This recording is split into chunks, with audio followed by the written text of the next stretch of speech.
Let us pray. Our Heavenly Father, we ask that you would be with us this evening as we make decisions for the city, that we may be fair and equitable. Lord, we also ask that you would be with those and that you would send the Spirit to those who are in harm's way, both our military and our police. Lord, we also think of those who are facing natural disasters, those in Mexico, Florida, Texas, all the places that it's happening around the world. Lord, we'd ask that you would be with them. Give them peace in their misery. We ask that you would bless us in the name of your Son, Jesus. Amen. Amen. I pledge allegiance to the flag of the United States of America and to the republic for which it stands, one nation, under God, indivisible, with liberty and justice for all.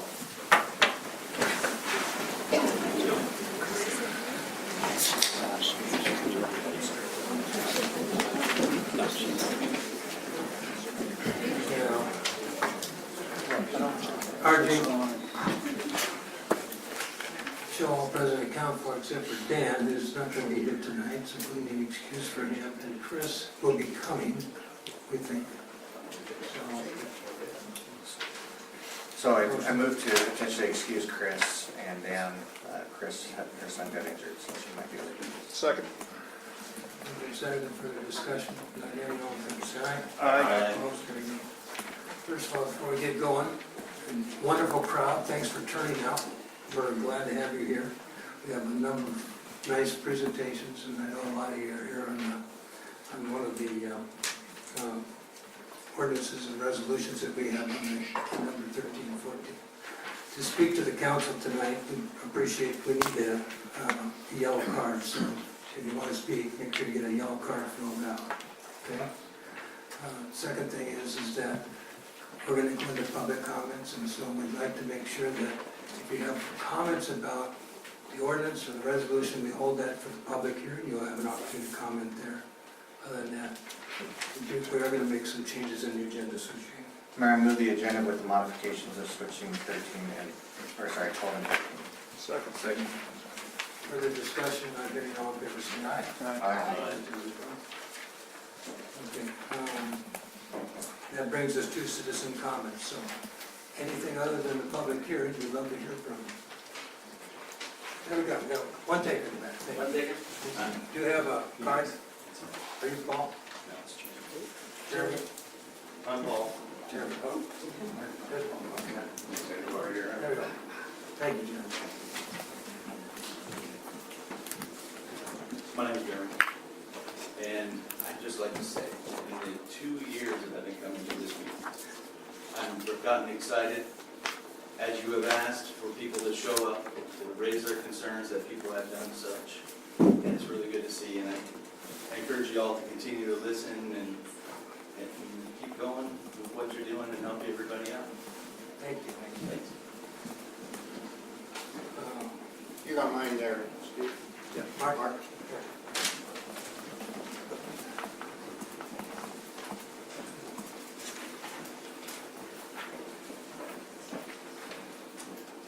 I'm Mark Sava, and I live on 1221 North Malvern.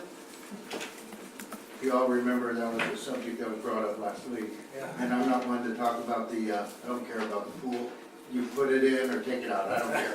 The other issue that was brought up though was traffic during school. I'm here to say thank you for fixing it.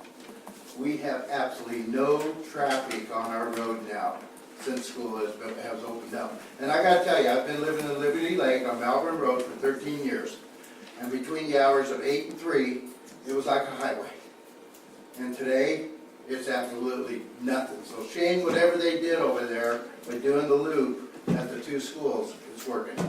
So I don't know who did it, but I'm saying thank you. Everybody's efforts. Yep. We thank the chief around here, Mark. Yeah. There we go. Chief, city staff, school district, they were all involved. Oh.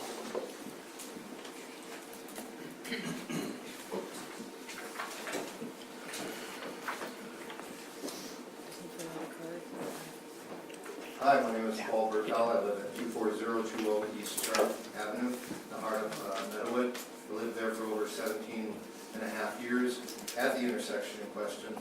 And I wasn't gonna mention this, but actually I went to the school and observed it, and there was a police officer there, identified myself, and it said, wow, I was doing it. And it's unbelievably cool.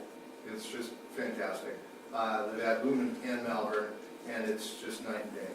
So kudos to the chief or whoever, whatever, spent his arm on that. Okay, so living in the heart of Meadowood, I saw the population, at least triple in size, if not quadruple. But I've seen the traffic probably 5 or 6 or 7 times, or so it seems to me, unofficially. And I just wanted to say, I don't want to ever step the bounds here. I don't know what comments were meant for the public hearing or not. Does that mean I can't mention anything about the proposed change of the, yes, I cannot? Yes, okay. All right, so I won't. I need to find out when that is. So that's number 13 or so. That is number 13. Oh, okay, great. Okay, so anyway, so that aside. But I also want to reiterate my feeling, my choice against having a pool anywhere in Liberty Lake at this time, 10, 15 years before it's even considered, but especially not at that location. I don't know the location that was discussed last week behind Liberty Creek. I don't know where that has gone or not. I just wanted to throw that on the table. And thank you very much for your time. Thanks, Paul. Ashley?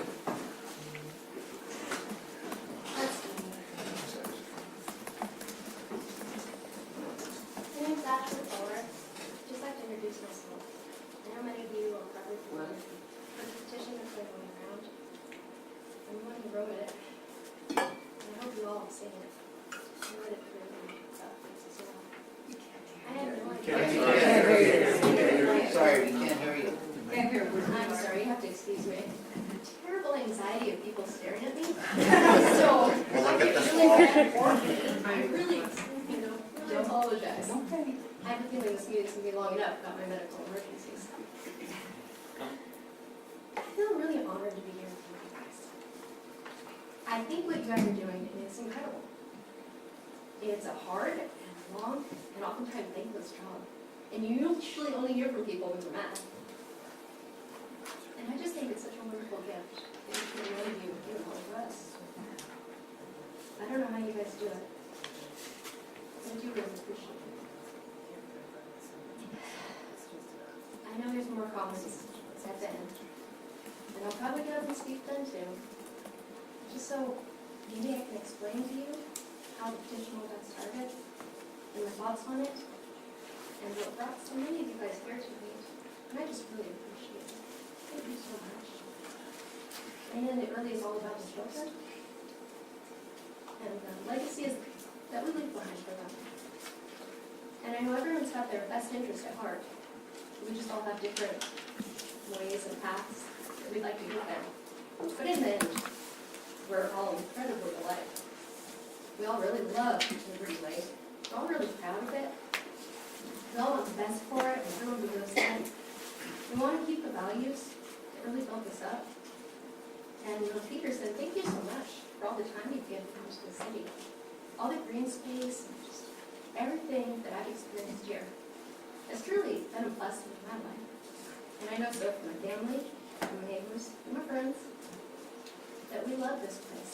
And you've had just a massive hand in creating it. So thank you. Really wonderful to be here face to face with you guys. Although I'm incredibly uncomfortable about it. Thank you. Absolutely. So I will come up with you later. Okay. We'll be good to go then. Well, thank you guys very much. Thank you. Any other comments? Not hearing any, we're going to go forward. Survivors Payments LLC, Stephen Morton. Good seeing that. I'm here. This crowd turned out for you. They saw that on the I heard the name and thought, we gotta go here. Yeah, we gotta get I've out. got a pretty big voice, you want me to stand here? Right there, so we can hear you. All right, well, Hey, Stephen, real quick before you get started, anyone out in the hallway, we still have some seats out in here if you'd like to come inside. Just want to make sure that everyone can hear, and we definitely have some seats open for you guys, so.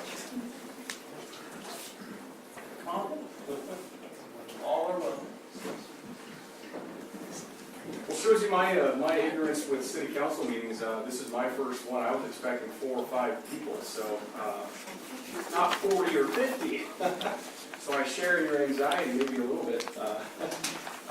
No, thanks for having me. I've lived in Liberty Lake now for almost 4 years, and I feel like we just moved in the other day because we officially just bought a golf cart. So all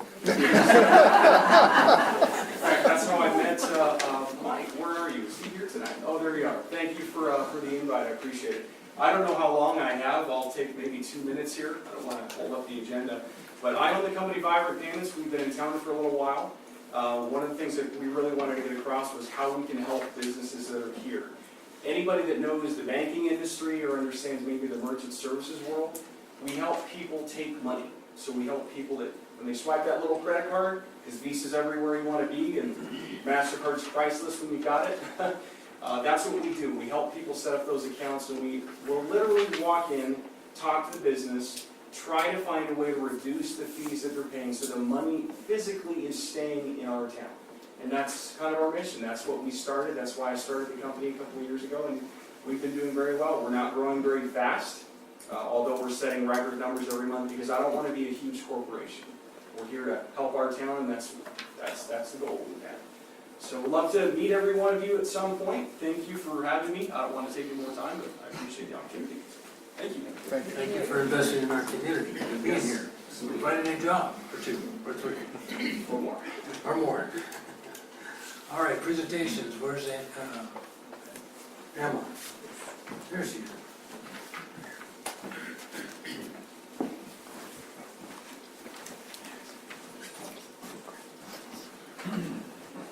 Okay, I wasn't going to talk about the August meeting. Do we have a visual of the 2016 annual report?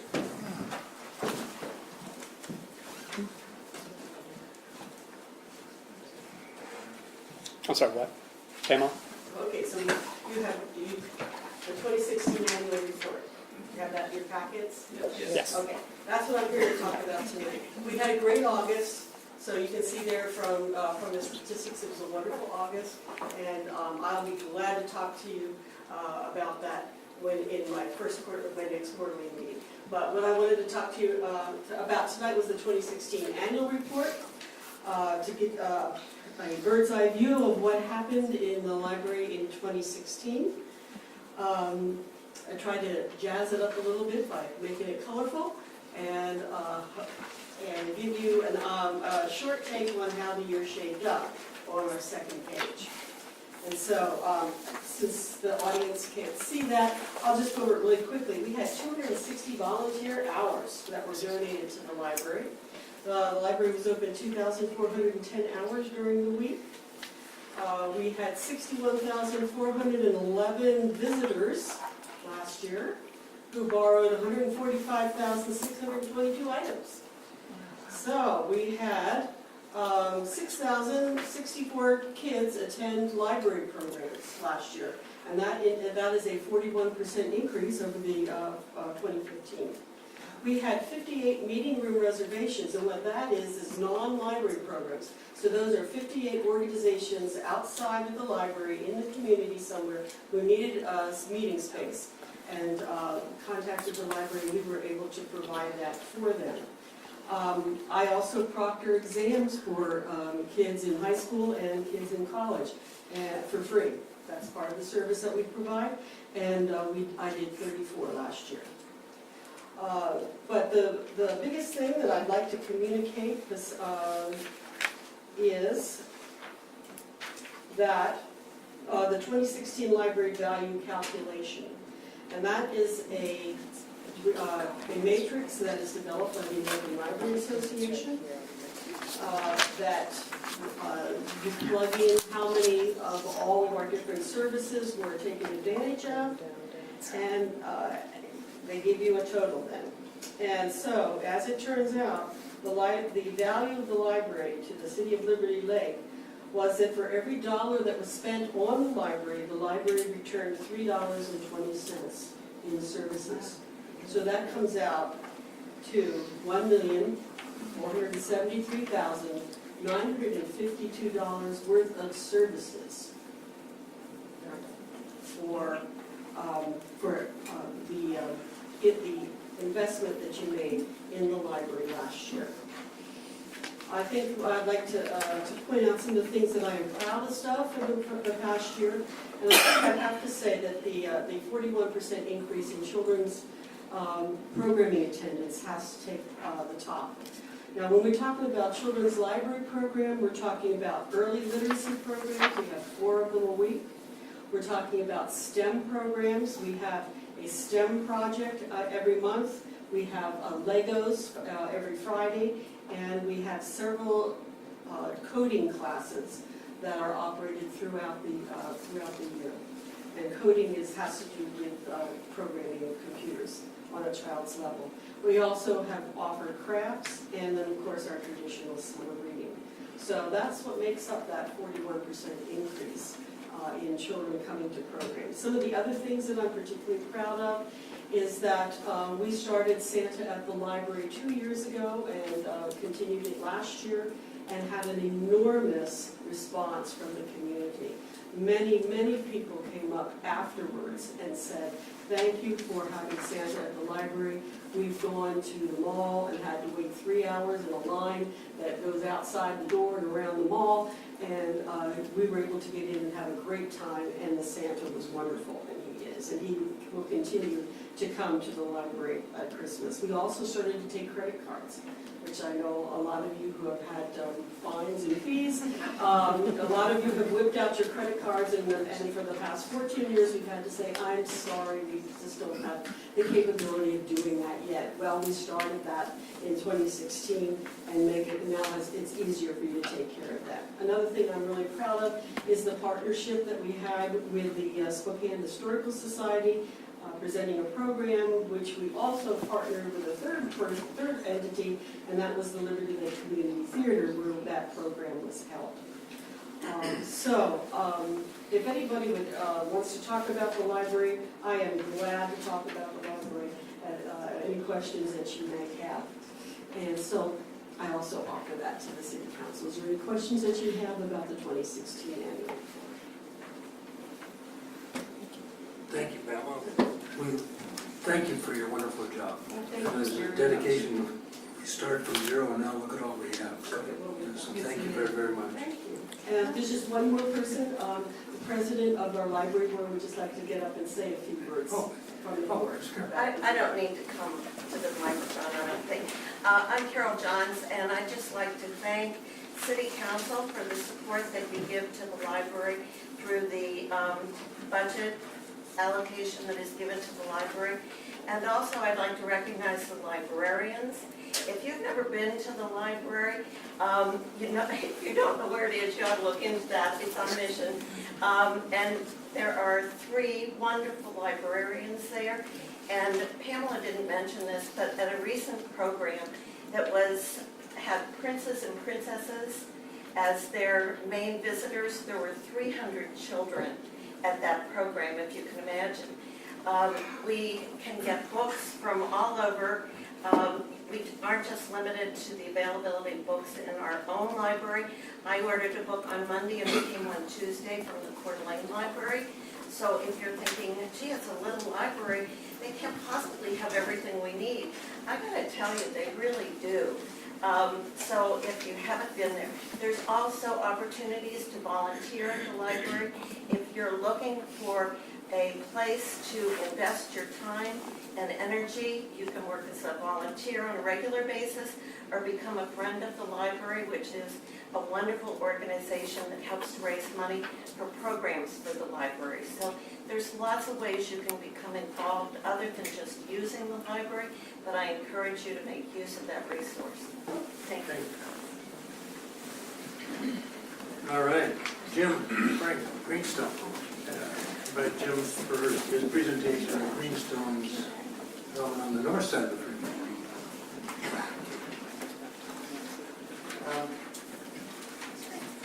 Does that come out the microphone? Yeah. Yeah, you can take the I'm mic. pleased to be here. I've lived in Liberty Lake for 25 years. Seems crazy. When I first moved here, Elmer Schneidmiller was still growing grass seed on where there's a lot of houses now. But there's something very special about Liberty Lake, and a lot of it is just the civic involvement that we've had. We've had remarkable civic involvement for a community that's relatively small, and we've had wonderful leadership. So I thank the city council for the leadership and for all of you that live in the community that care about what's happening here. I know you're not here really to hear me very much, so I'll try to be brief, but the council wanted me to give an update on what's happening in the River District and mixed use area that's on the north side of the freeway. So, is there a pointer or? Yeah. And Jim, you can take the microphone out. You don't have to hold it in the.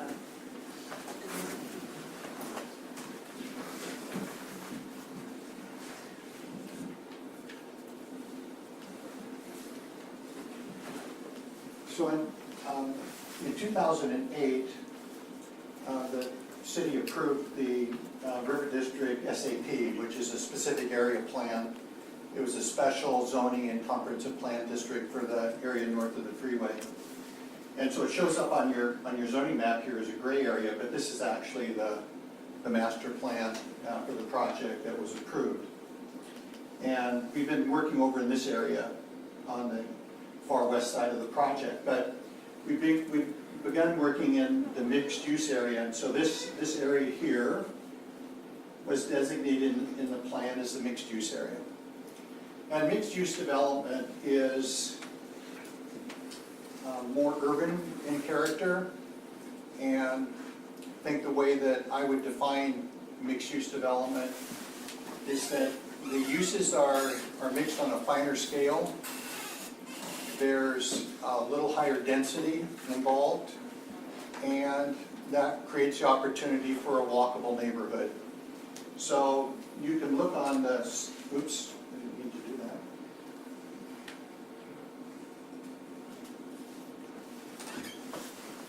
You can look on the south side of the freeway. We have mixed uses. We have the Meadowood Technology Park, and we have apartment projects, and we have a commercial district. But they're all rather large, and they're separated long distances from each other. So really, in order to travel from one use to another, you have to drive for the most part. The idea of mixed-use development is that you can be less dependent on cars, more dependent on bicycles and walking, and those uses are close to each other, and they're just integrated on a finer scale. And so, so this is the area that we have planned for the mixed-use development.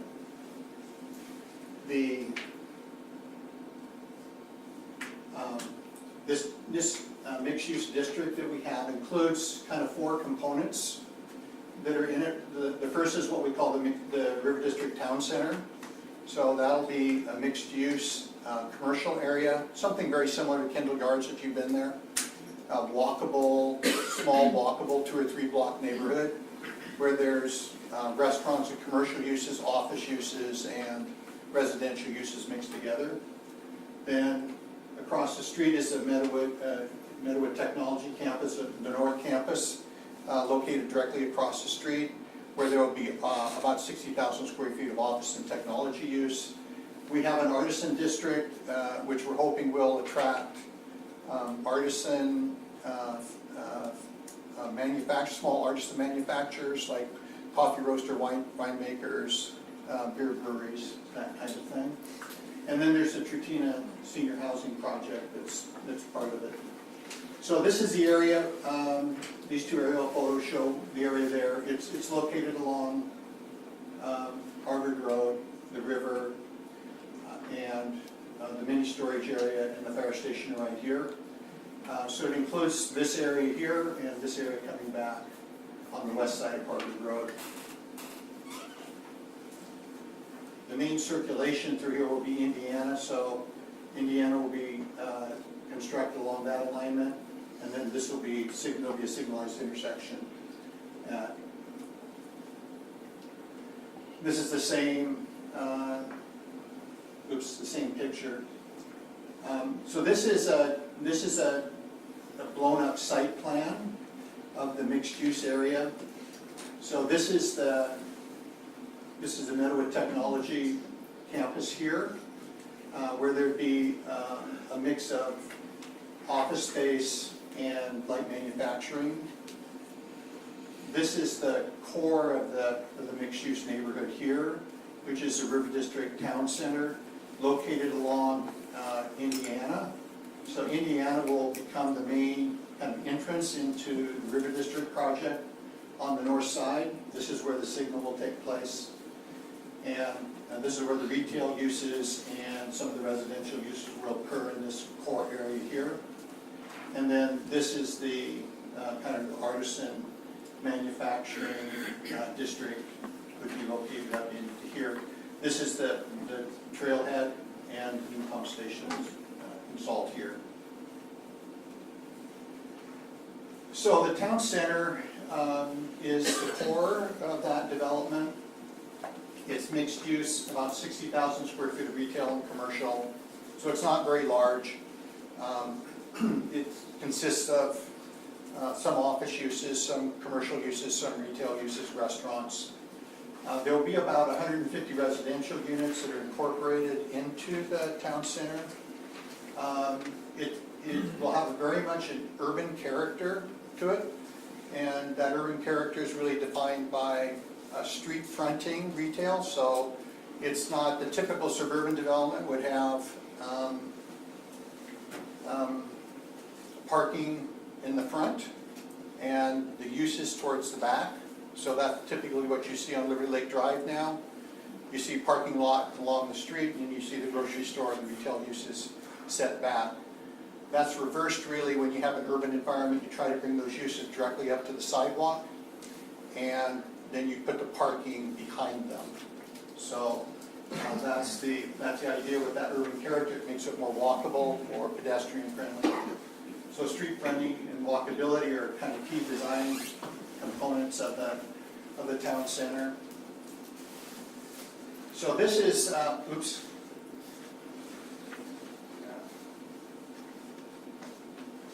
So this is a kind of artist rendering of the town center.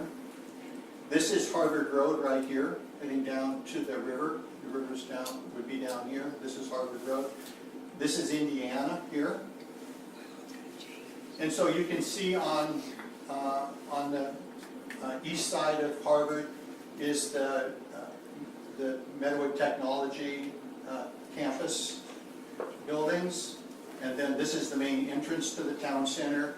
So these are office buildings and retail buildings here that all face the street. You can see the parking for these buildings is located back away from the street, back in here as well. And then these are retail uses. This is the residential building here. So this residential building is built above this ground level retail here.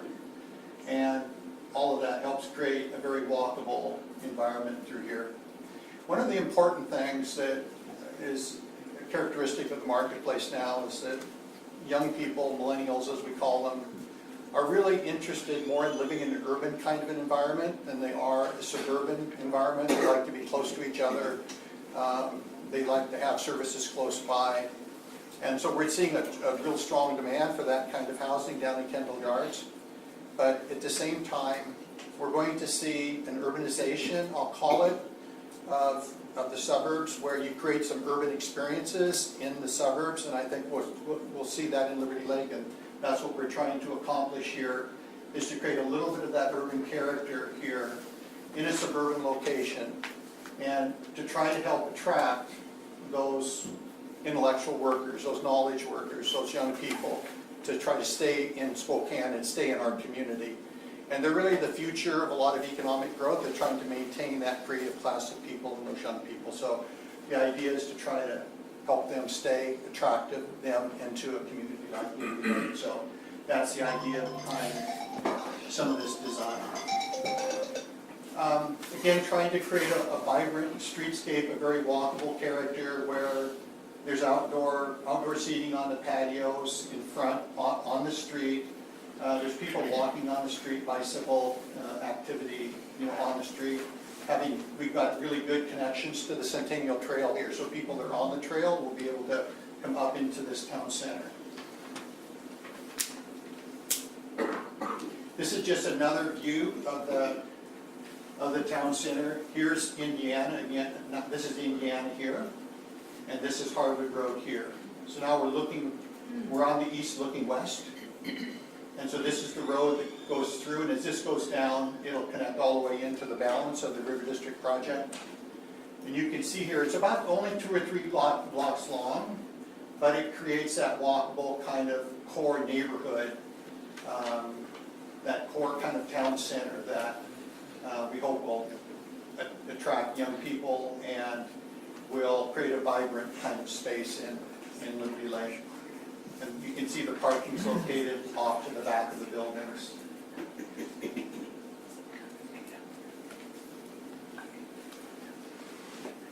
Another view, this is looking kind of north, looking north on Harvard Road. That's the Indiana intersection there.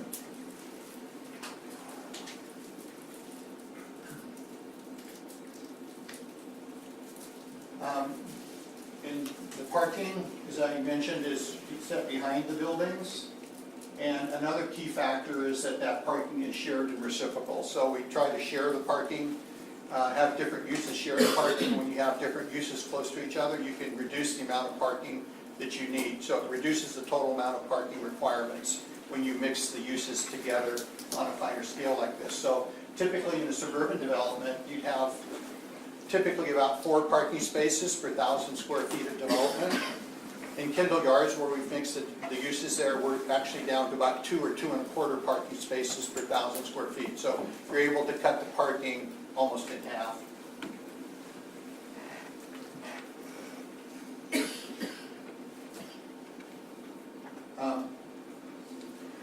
The other thing, before I leave this, the other thing I'd like to mention is that there's incorporated into the plan and into the town center's residential development. So we're showing some residential development here that's over retail. Immediately to the west of this will be some townhouses. And down along the Artisan District, there'll be some single-family cottages.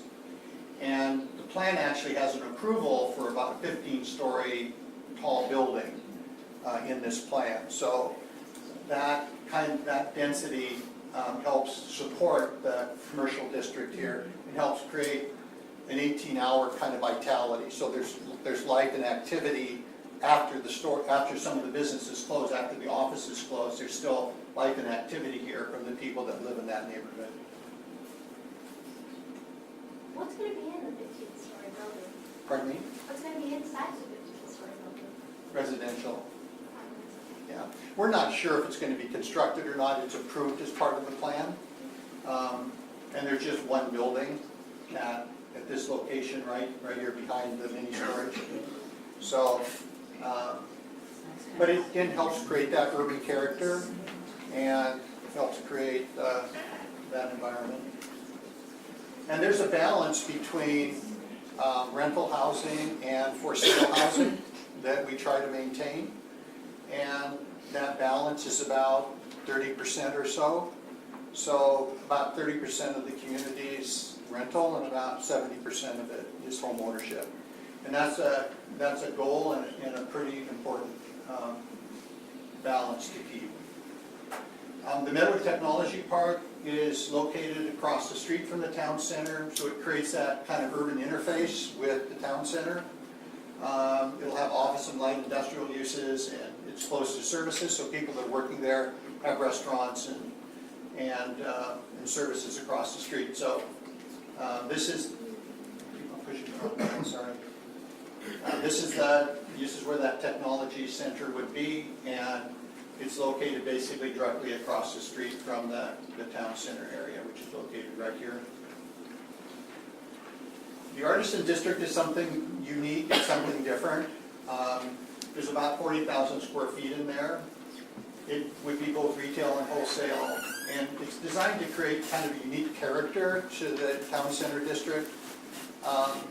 So we really feel like we live in an agricultural community with a lot of agricultural history and with a lot of agricultural products. And we believe that there's a strong opportunity to create value-added products to those agricultural commodities that we have. So whether it's baking, whether it's roasting coffee, whether it's making ice cream, whether it's brewing beer or being a winemaker. We're looking for opportunities for those kinds of businesses to locate in Liberty Lake. And so this is just a rendering of what that area might look like. So there would be a retail storefront, like a wine tasting room, and then in back, there's room for them to actually be making the wine there. And so it just creates a unique kind of character. It's directly adjacent to the town center and creates, we think, a unique opportunity to attract this kind of business to Liberty Lake and create a very unique and interesting environment in the town center area. So Trutina is a senior housing project that's located east of the town center. It'll have about 500 housing units in it. Mixed housing options, so about 2/3 of that project is single-family residential, about 1/3 is apartment units. It's highly amenitized, so there's an indoor swimming pool and lots of amenities for seniors. And we're really trying to create an opportunity for senior housing that's different than anything else in the community. A lot of people end up in assisted living where they don't really need to be there, but because of the lack of certain services, they're forced into it. So we're really trying to create a community that provides those services.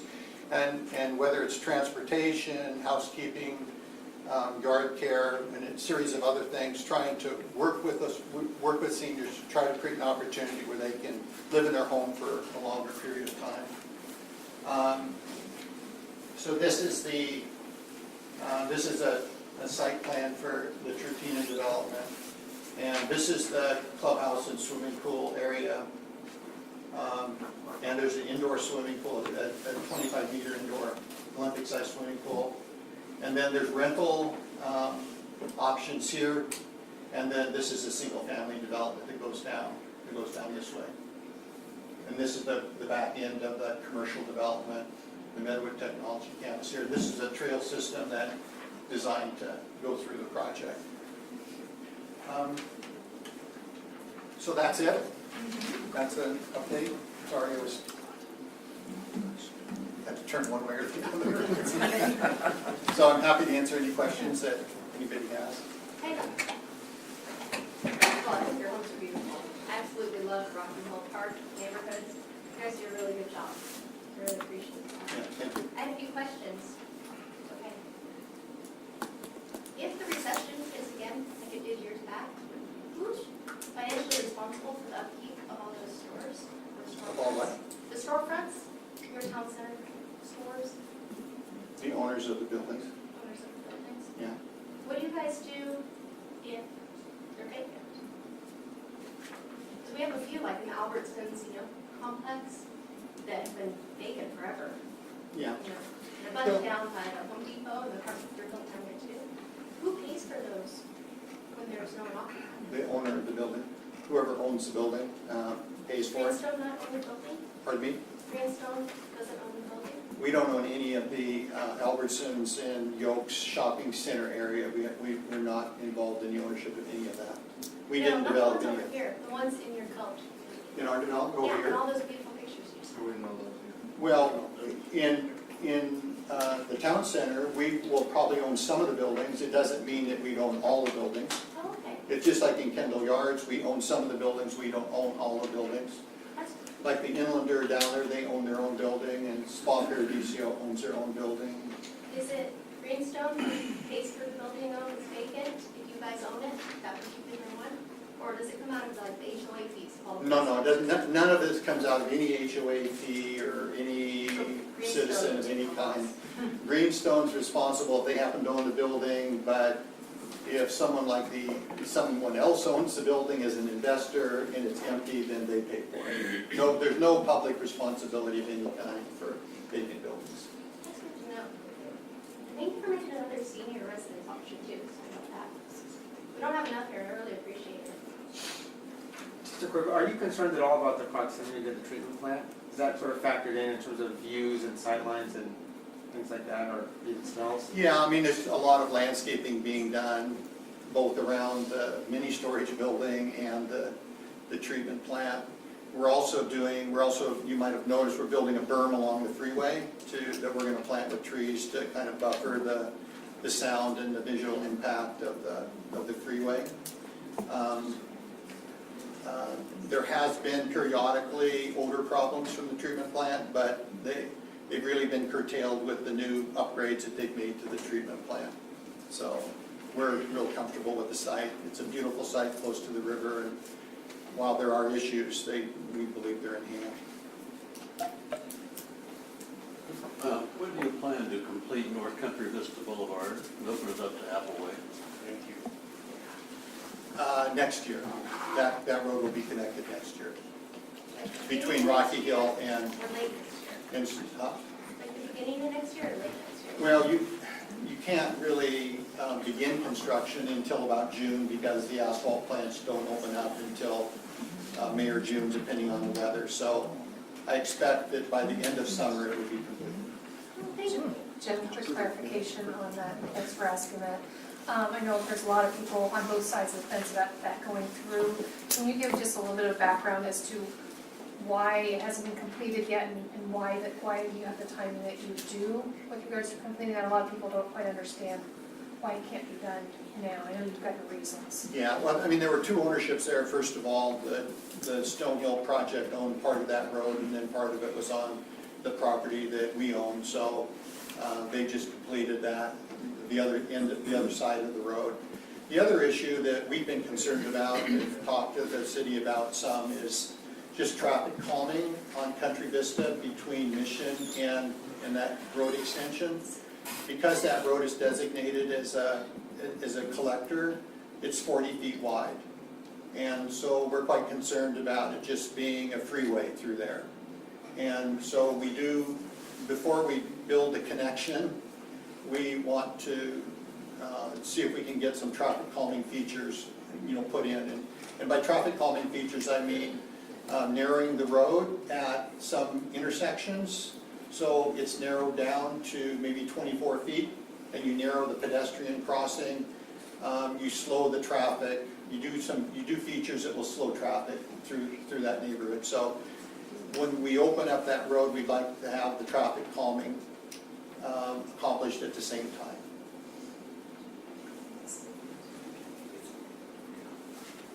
Is the completion of that North Country Vista going to be tied in? I don't know the name of the other street that runs through the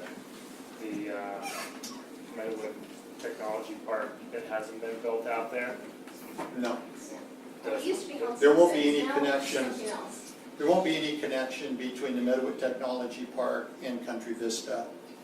And there's no connection between the Meadowood Technology Park and Appleway. So everybody who works in those buildings is still going to have to come all the way around? Because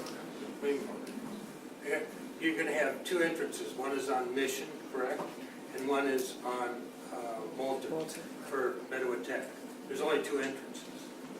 we have, Meadowood Technology Park has three entrances. They have two entrances off of Mission, and they have one entrance off of Moulton. right, and as they keep building the buildings where it's built a new cable company, there's another building, and they're going to build another one in there, and then there's going to be another thing built next to the. There's a current one. circulation road in there that goes all the way back through to Moulton. So that circulation road in there will carry through to Moulton. Because right now, what happens is all people from Idaho come flying down Appleway, take up Moulter, they fly through the roundabouts there, then they come down and enter off of Mission. That's what happened. So That's some of gonna that continue to traffic, happen, and as we build more buildings, and we have 500, 600, 800 more employees, you gotta assume everyone's gonna drive themselves, you're gonna have another 1,000 vehicles that are gonna be flying through there, and so. coming through, so the concern is the traffic circle? Where is the concern at? The concern is if you don't connect Simpson, I'm gonna call it Simpson because I don't know what the name of the street really is, that I thought was gonna go all the way out, connect into Country Vista, and then hit Appleway. Yeah, so we don't own that property. There's between Rocky Hill Development, where there's single-family houses, and the Comcast parking lot, in the Correct. Comcast building and parking lot. Exactly. There's a strip of land. That strip of land is owned by Huntwood. Okay. And Huntwood owns that strip of land, and then they own, of course, the land between Meadowood Technology Park and Appleway. Okay. So we have no way of getting a direct connection between Meadowood Technology Park, because we'd have to go through the middle of the Huntwood building. So there's no possible way for us to make that connection.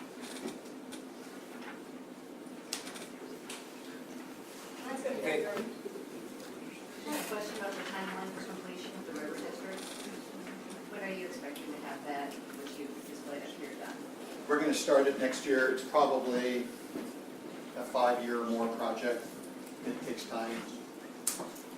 You said a 15-story apartment complex. We just moved from New York City, and that's pretty tall. How many apartments are we talking about?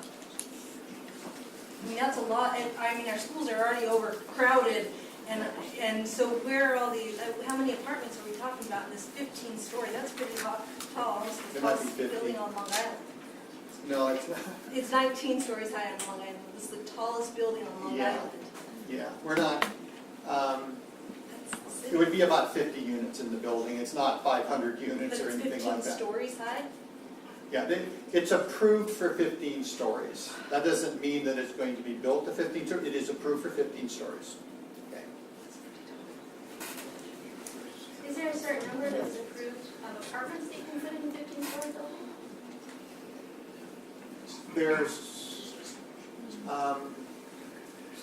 There's not a specific number of units that would go with that building, but our goal is to have two things. Our goal is to have an economically diverse community, and our goal is to have a balance, an appropriate balance between multifamily and single family. So we believe that ratio is about 30 to 35%. That's a healthy relationship between single family and multifamily. And so that's the goal that we try to achieve within the community. And So there's no number on how many apartments you could possibly build? well, there's physical limitations because it's not that large of a site. So I told you 50, and it's probably close to 50. It's certainly not more than 100, okay? It'd be virtually impossible physically on a piece of property to do more than 100. So if you get, you can't, if you put 20 units on a floor or something, it's too big for the parcel size that's there. Thank you for explaining that. That's helpful. One more.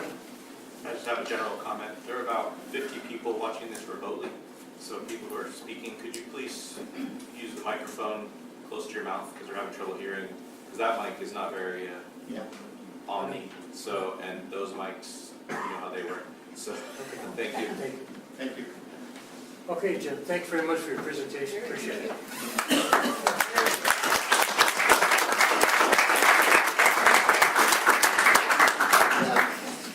Finance Committee. Mr. Mayor, members of the council, the Finance Committee met tonight, including our Finance Director, Councilman Brickner, and myself.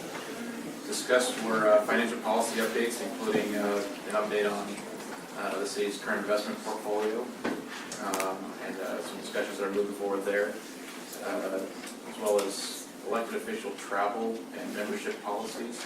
In particular, we're looking at putting in some sort of a mileage constraint on when an elected official should be reimbursed for hotel costs or those sorts of things. We reviewed the 2018 budget, and in particular some legislative expenditures and some changes possible there. And just as a quick, reviewed some changes to snow removal coming up in 2018, and also city staff salary schedules. As a quick reminder to everybody, tomorrow at 9 a.m. is the 2016 audit, when council members are encouraged to attend, and we are voucher review. Okay. Bob? Yes, I'd like to report from the Community Development Committee. We didn't meet this month yet, but on my comments from our last meeting, I just wanted to report that Councilman Langford and I have been working on the long-term strategic plan and developing some specifications for that plan. And you all should have received copies of an email between Katie Allen and myself concerning those specifications. So if you haven't checked your emails, I appreciate it if you do so. If you have any suggestions on additions or corrections to those specifications, please let me know. Thank you very much. Any other comments? Are there any, Katie? Okay, Mayor, I'm going to ask real quick if you could put my report up on the board. I'll keep it fast. So AWC has training on October 12th. It's called Hitting the Road Training. It's in Spokane. I know Councilmember Kaminskis, Mayor Peterson, and I are going to go. So if any of you others would like to attend, please let myself or Ann Swenson know, and we'll get you registered. It's in the evening, right, Kate? It is. It's from, I think it's 6 o'clock to 8 o'clock, something like that. It's at the Doubletree downtown. You are going to be going? Okay. We'll get you registered. Anyone else? Double check that. Okay. I think October 12th is a Thursday, is it? Okay. And then moving along, so last council meeting, we had some information related to FEMA's National Flood Insurance Program.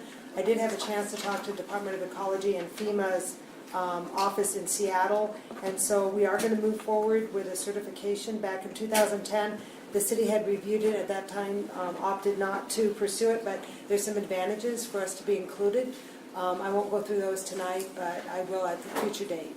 But basically, the benefit is that if there was an emergency, we would be eligible for federal emergency funds, so it's worth pursuing. And then kind of a note on that is that before we actually submit the application, it would have to come to council for a resolution in support of joining the FEMA National Flood Insurance Program. It's at no cost other than staff time, so that's good. Liberty Lake Road project is complete. We still have a little bit punch list items to do, but I wanted to mention the ribbon cutting, 6 p.m. October 3rd. That's our right before our next council meeting. I know it's in conflict with finance, so hopefully you guys might be able to adjust your schedule a little bit. The funding agency, TIB, will be in town. We haven't gone through all the logistics, but I know they really like to celebrate the completion of projects, as do we. So you'll get more information before October 3rd. So that is going to be the ribbon cutting. But the other thing I wanted to mention is we are watching signal timing. And I just have to tell you, the new signals that went in on the project and their preemptive modes really sense if there's cars or not, and turning movements have really brought down the stacking or the long queue that's happened on Appleway in the PM peak. So we're seeing a lot of great improvements, so we're excited that the project's done, as I'm sure everybody is. Another note related to pedestrian beacon and speed sign on Country Vista. This is Country Vista across the street from Home Depot. So two things. One is the pedestrian beacons. Andrew let me know that the shipping agency plans to have the beacons to us by October 18th. We're working on a contract to get those installed. The speed sign, which flashes your speed limit, so if you're one of those people that drive a little too fast on Country Vista, coming back into Liberty Lake from the west heading east, you'll get a beacon that will tell you how fast you're going. And just so that you know, the speed limit is 35, not anything else. That's on behalf of our chief. Asmus, who's out in the corridor. I do want to acknowledge, I know it was mentioned before, but this is just for the public record, that we have received the signatures in opposition to multifamily housing. I'm just reading it into the record so it becomes part of the public record. I know the mayor and all of council received the same email that I did. Snow removal and de-icing, it's probably sooner than we expect. Stephen Williams, our head of our street department, is going to be making a presentation. He wants to go over with you our de-icing schedule and also our strategy for plowing and snow removal in our city. We're very excited about this year. We don't know what to expect, but we know that the services that will provide our community in this winter and into 2018 will be the best they could possibly be. So we're really excited our staff has put together a really good strategy on how to remove snow and how to tackle de-icing services as well. And then finally, this meeting is audio recorded, am I correct? And we will post that on our website by tomorrow. So if you wanted to live it again, you can do that online. by going to our website. Mayor, that concludes my report. Okay. Shane? Mayor, approve consent agenda number 1 and 2 to approve September 5th, 2017 city council minutes, and to approve September 19th vouchers in the amount of $570,265.19. Second. Moved and seconded, further discussion? Not hearing any, all in favor, say aye. Aye. Opposed? There you go. I move action item general business 1 to approve extension of memorandum of understanding with the city of Spokane for recording department workflow assessment. Second. Moved and seconded, further discussion? Not hearing, all in favor, say aye. Aye. Opposed? There you go. My item general business number 2 to accept Spokane County bid alternate amount for Pavilion Park irrigation improvements of $149,084.72 and approve an owner's construction contingency of 5%, roughly $7,500 to be managed by staff. Second. Moved and seconded, further discussion? Not hearing, all in favor, say aye. Aye. There we go. I move general business number 3 to approve change order number 3 for Liberty Lake Road construction project, work in June and July totaling $43,045.77. Second. Moved and seconded, further discussion? Not hearing, all in favor, say aye. Aye. There we go. We're at the resolution, right? So resolution number 12156B, I would say and, but I think it's already down there, so we'll take it. Sorry, Mayor, I'm we ready went for through you to that read your deal. really fast. Oh, Jerry.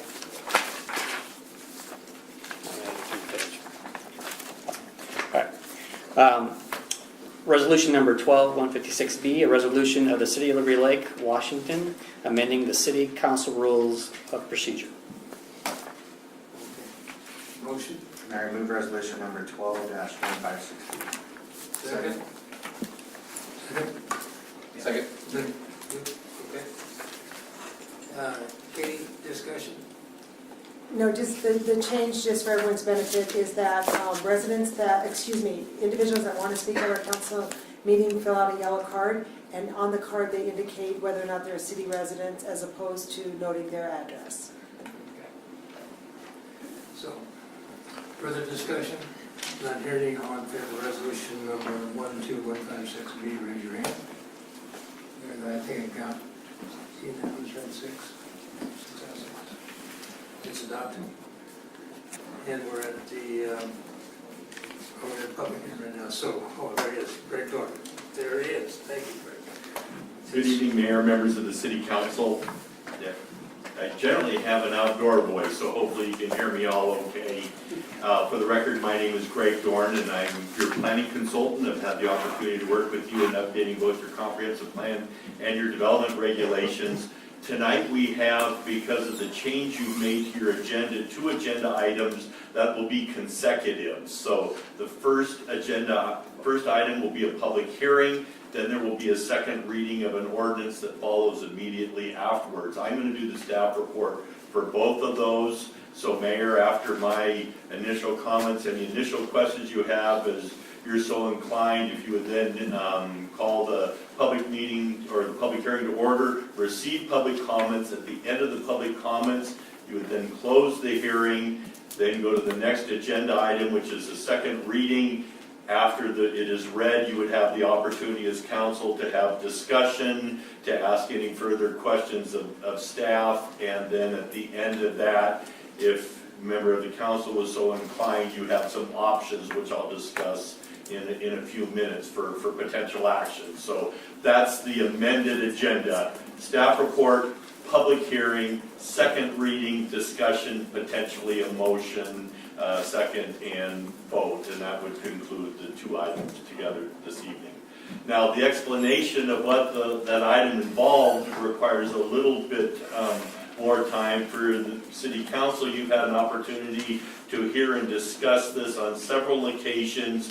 So for the benefit of the audience, I'll provide a little bit longer explanation or introduction than I might ordinarily do, Mayor. And but try not to go too long because we really do want to hear from the public and their comments. As by way of introduction, the city's development regulations include provisions which we also call zoning or zoning controls or development regulations, but there are a series of regulations that govern where and how new development activities occur in the community. The previous speaker, Jim Frank, talked about a development that has been reviewed and approved by the city, and they are now going to be implementing over a number of years. All that was done in accordance with the provisions of the city development regulations. We have just completed a process, and you just completed a process with the support of the Planning Commission to update the city's development regulations consistent with the comprehensive plan that you previously updated. The city has an extensive set of regulations. Here they are.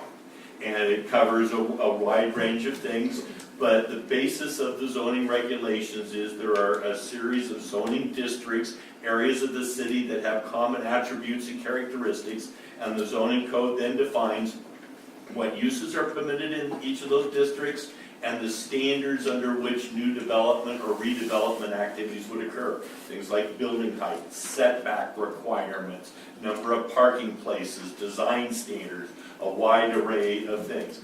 I say that because that provides some context then for the specific item that you have on the agenda. As you were reviewing the development regulations this past year, there was considerable discussion on the question of where and under what circumstances or what standards should apply to the construction of multifamily housing. And in part, that discussion is still going on in the community. Not uncommon, and it's typical. The community would have these type of discussions. You've had them, and it sounds like you're going to continue to have them. But the particular item that came up before had to do with should multifamily housing or other types of short-term housing like hotels and motels or RV parks, to what extent, if any, should those be permitted in either the industrial zone, which is the area, do we have that? Do we have a zoning map? It's right in front of you, Greg. Right in front of me, that's why I can't find it. So the purple area on the map would be then the industrial areas in the city. And so for those of you that are kind of familiar with the city configuration, it centers on Appleway and it is east of us right now, so the purple area. And then the freeway commercial, which is the red or orange area on the map, which tends to be on both sides of I-90. So the question was, to what extent, if any, should multifamily housing or things like hotels and motels be permitted in those two areas? Now, there's two ways that that could occur. The traditional and the straightforward way is that within any of the zoning districts, there is a table in the zoning code, and is a series of uses enumerated. You've seen it, but I'll just kind of refresh your memory. It looks something like this. And there's a whole series of uses that are listed. So if you are interested in a particular zone, like the industrial zone, the purple area, you read down the column to see what's permitted. Or if you have a particular use in mind, you go to that use and then you read across to see where it's permitted or not permitted. So multifamily housing, which was the point of discussion, is not permitted in the industrial zone. And so during the course of the previous discussions, the question was, well, it's not permitted. Is there any way that it could occur? And there is an alternative approach in the city regulations. This starts to get into the technical aspects of it. But the alternative approach, there's a provision in the code for what is called a planned unit development. Sometimes it's also called a master plan development. but there's a provision that says in some circumstances, there's a benefit to having a more innovative approach, to give the property owners, developers, a higher degree of flexibility than they would have under the traditional approach, to do things that help accomplish what we envision in the comprehensive plan, but may not be easy to do within our existing development regulations. And so that planned unit development is kind of an alternative approach, if you will. And a planned unit development is approved on a case-by-case basis, and a planned unit development can be proposed in any zoning district in the city. So we have a traditional set of zones and permitted uses, but we do have this provision that says there may be cases where a more flexible or innovative approach might be appropriate. And so as the discussion progressed, the question was, should multifamily housing, if not permitted outright, should it be permitted through a planned unit development, this more kind of case-by-case and somewhat kind of innovative or flexible approach? And the regulations say the only way that you can do that is if either the regulations permit it, or if the comprehensive plan says that that would be appropriate for that zoning district. And when you read the comprehensive plan about the industrial zone, there's no reference to multifamily housing or hotels. So it would take an amendment to the comprehensive plan to say that in a planned unit development, multifamily housing, or a hotel and a motel, or something like that, or an RV park could be permitted as a part of a mixed-use planned unit development. That's what had been discussed, and that's what the subject of the public hearing is tonight. So it is something very technical in its language, but in its simplest terms, it is an amendment to the comprehensive plan that would enable proposals to be submitted, to be judged on their merits, that could include multifamily housing in the industrial, in a portion of the industrial area of the city. Because it's only the portion west of Madison Street, if you'll remember, as the proposal got defined and redefined and redefined. That's the proposal. So, it is a comprehensive plan amendment. It does require approval by the city council. So, the agenda item would be, when you get to the second reading, would be the second reading of an ordinance that would amend the comprehensive plan that would enable what I just described to happen. You got that? So, if you make a motion to approve the ordinance, and that motion is approved, the comprehensive plan would be amended, and that would be an option now that would be available for property owners and developers in the industrial zone west of Madison. It's near the downtown area. If you do not approve the ordinance, that would not be an option. So a vote yes or a vote no would determine the outcome there. Now, to further complicate things, another alternative has risen, which is kind of, I'll paraphrase, I like the idea of a planned unit development, and I like the idea of mixed-use developments in the industrial area, and I like the idea that it could include a hotel or a motel as a part of a mixed-use development, but I don't like the part about multifamily. So that would be an alternative or an amendment to the amendment. So you have another option available. You can either take what's before you and vote yes or vote no, or you could move to amend in this manner, the second option, and then take a vote on that. So you don't have to do anything. If nothing is done, if nothing is approved, we stay right where we are, and multifamily would not be permitted in the industrial zone through a planned unit development or in any other way. That's the no action alternative. If you approve the item in front of you, it would be permitted, and if you amend the item in front of you along the lines that you have here, hotels and motels could be permitted through a PUD, but not multifamily. So you have all, some, or none is another way of further simplifying it, if you will, depending on how you go. Now, there can be a number of other ways it could be amended, and we'd be available to help you do that if you were so inclined. But it's really, the further, as you know, you get into the development regulations, the more and more complex it becomes. And so as we proceed, and at any point in time, you have if you can provide us with a sense of direction about what you want to accomplish, we can help you with the how to accomplish it.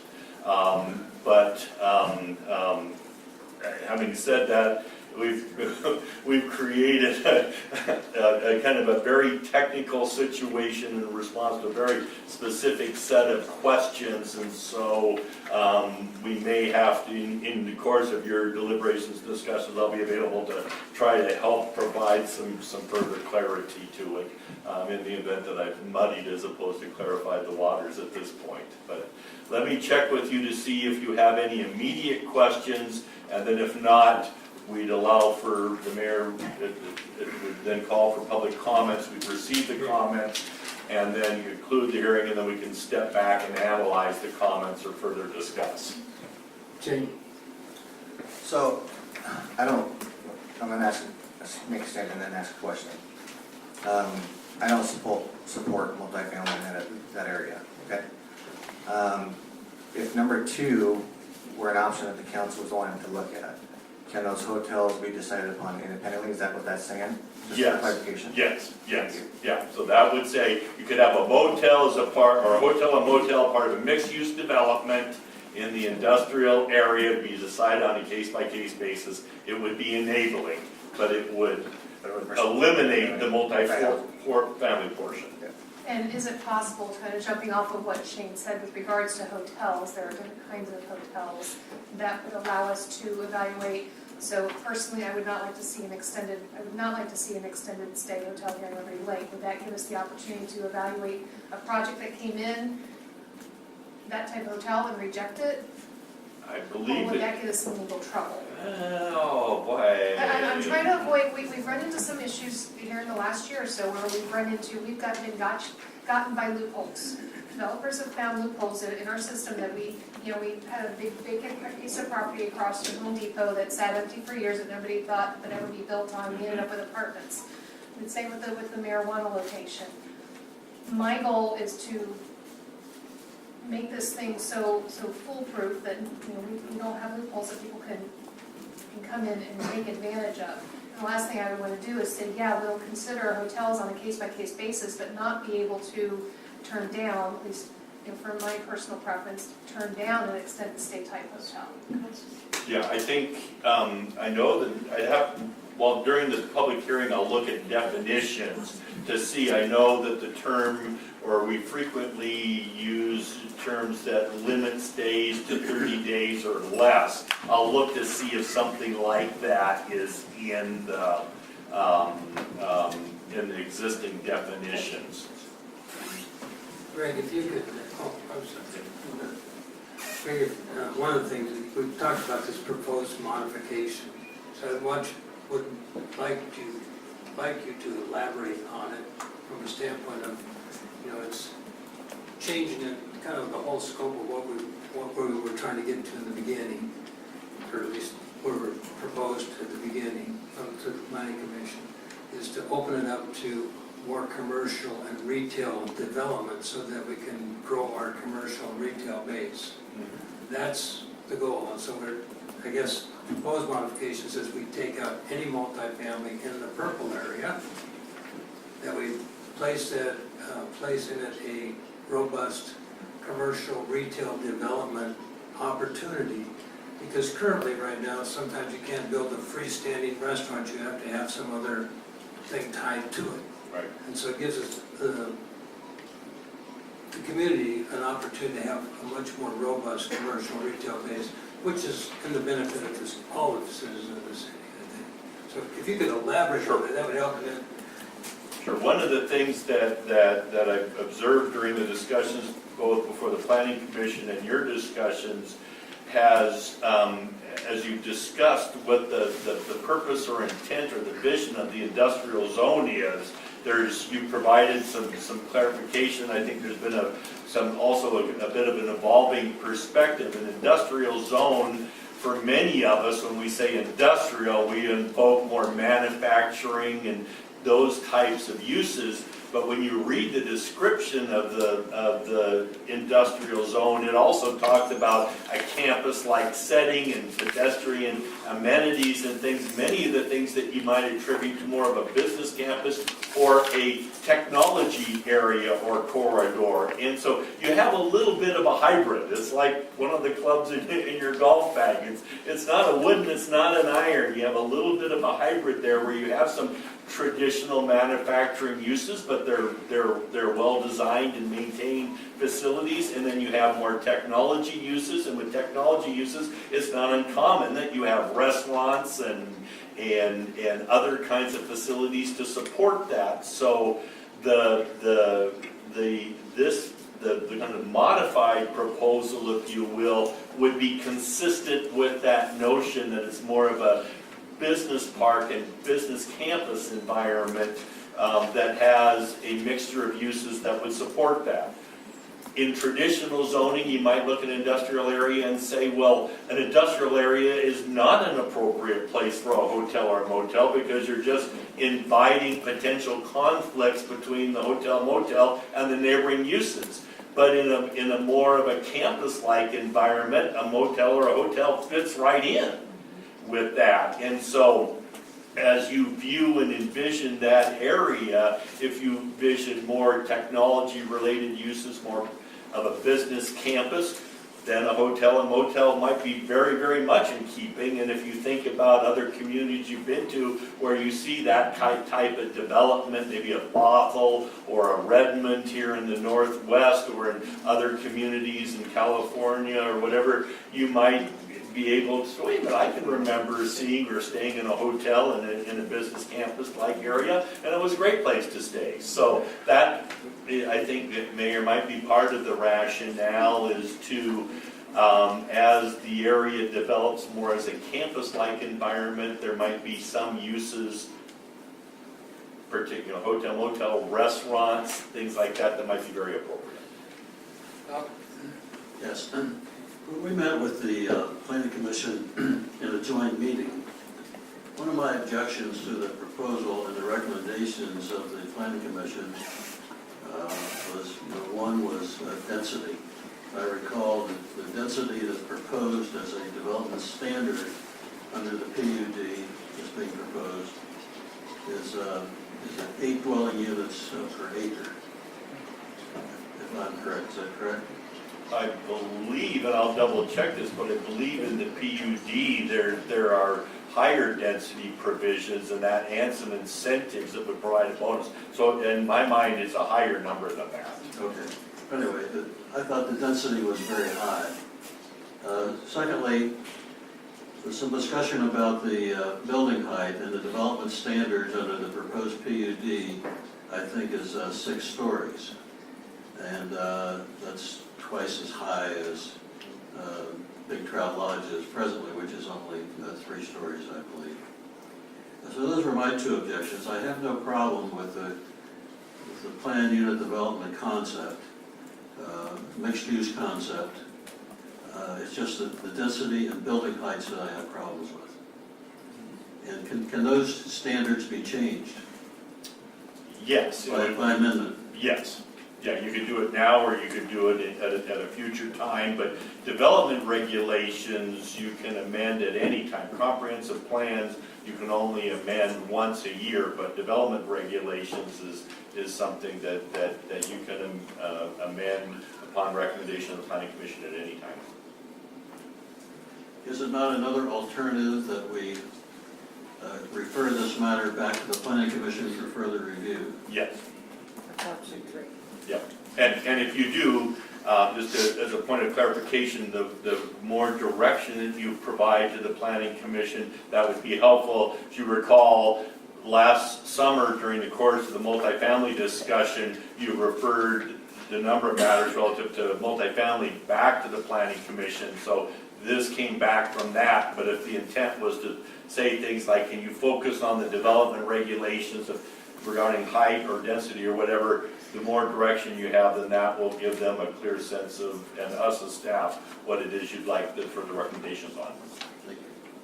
I wouldn't mind another look at things like building heights and things, but there's no way in the world I will support kicking this can down the road any farther. Yeah.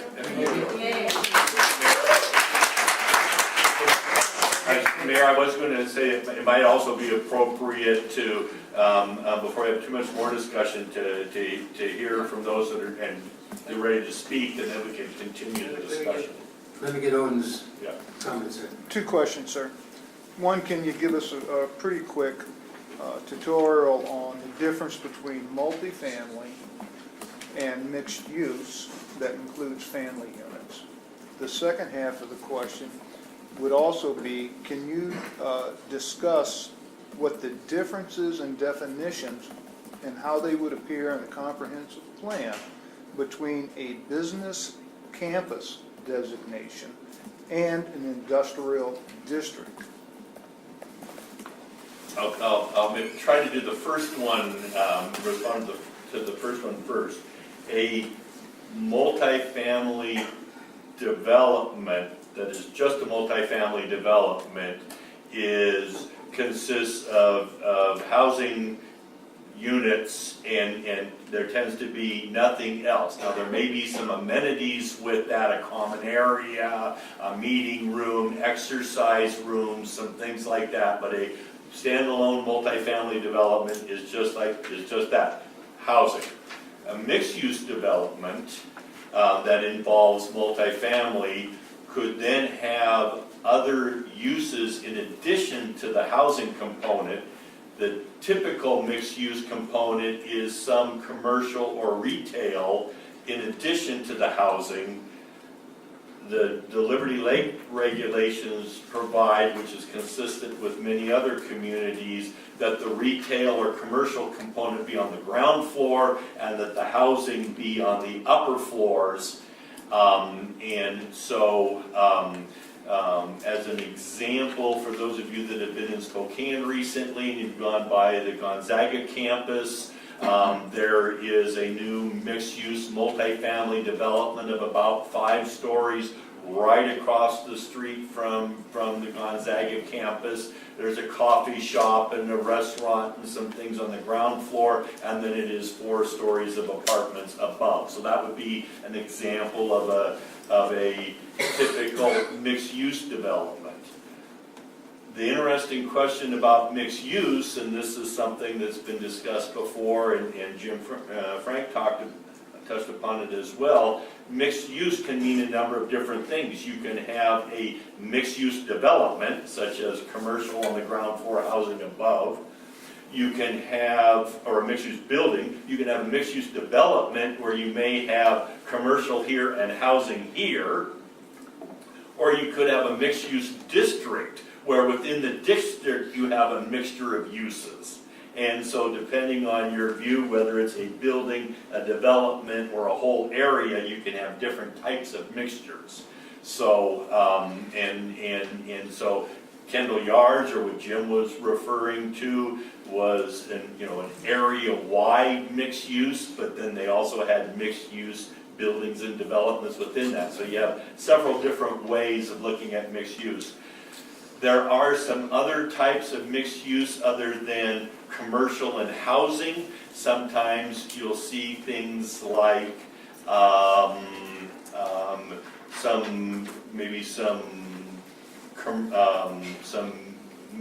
light manufacturing uses or offices on the ground floor and housing above. Jim mentioned artisans. Sometimes you'll have spaces where you might have an art gallery or a studio or something like that below where the artisan lives above. So there's some other types of mixed uses, but the traditional or classic one is commercial on the ground floor and retail and then housing above. Now, the second question had to do with the definition of the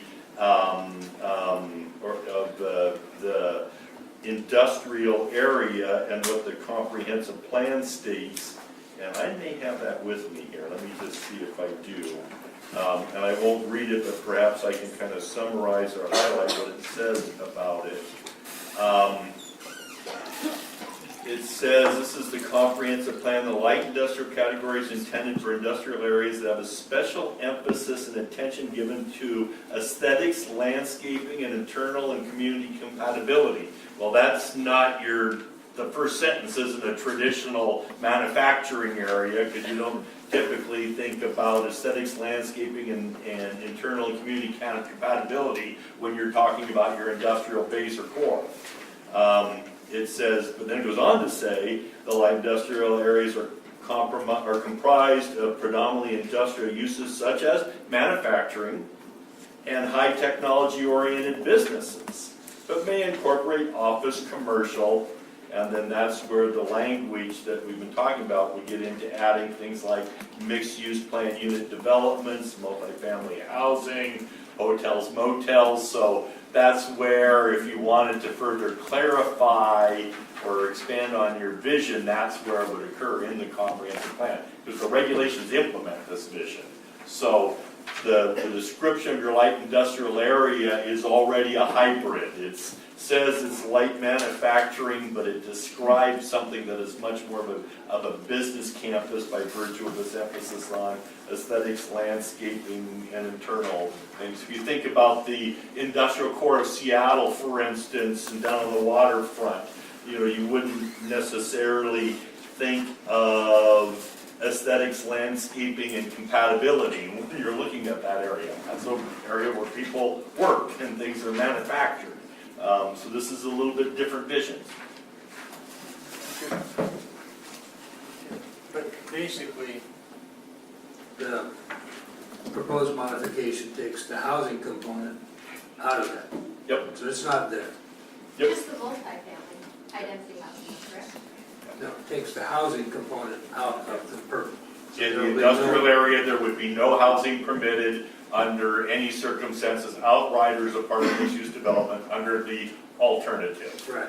It says, we'd like to consider hotels and motels, maybe some commercial and retail as a part of mixed use, but otherwise we're going to kind of stay with those in those parameters and take this question of housing out. One of the citizens commented the other day, why don't we get what's it, Olive Garden? Why don't we get an Olive Garden? Well, they're a freestanding restaurant, And so that's the goal of what we're trying to do with the modification, is to try to, we've got a lot of housing, and we kind of got caught in the housing deal with mixed use with corporate park. Because they define mixed use as the park. So they could put housing here and retail over here. And so we're trying to make sure that we have the housing around the Meadowood, and we're trying to associate the convenience of the commercial, retail, the artisan, I think, a little bit from a standpoint of what you might do there in smaller businesses, as opposed to these big concrete boxes. Okay, is that correct? Yeah. So I want to set that up because a lot of this comment we'll have in the public hearing should incorporate the modification. I support the modification. I think that you're stupid, whatever. Yeah.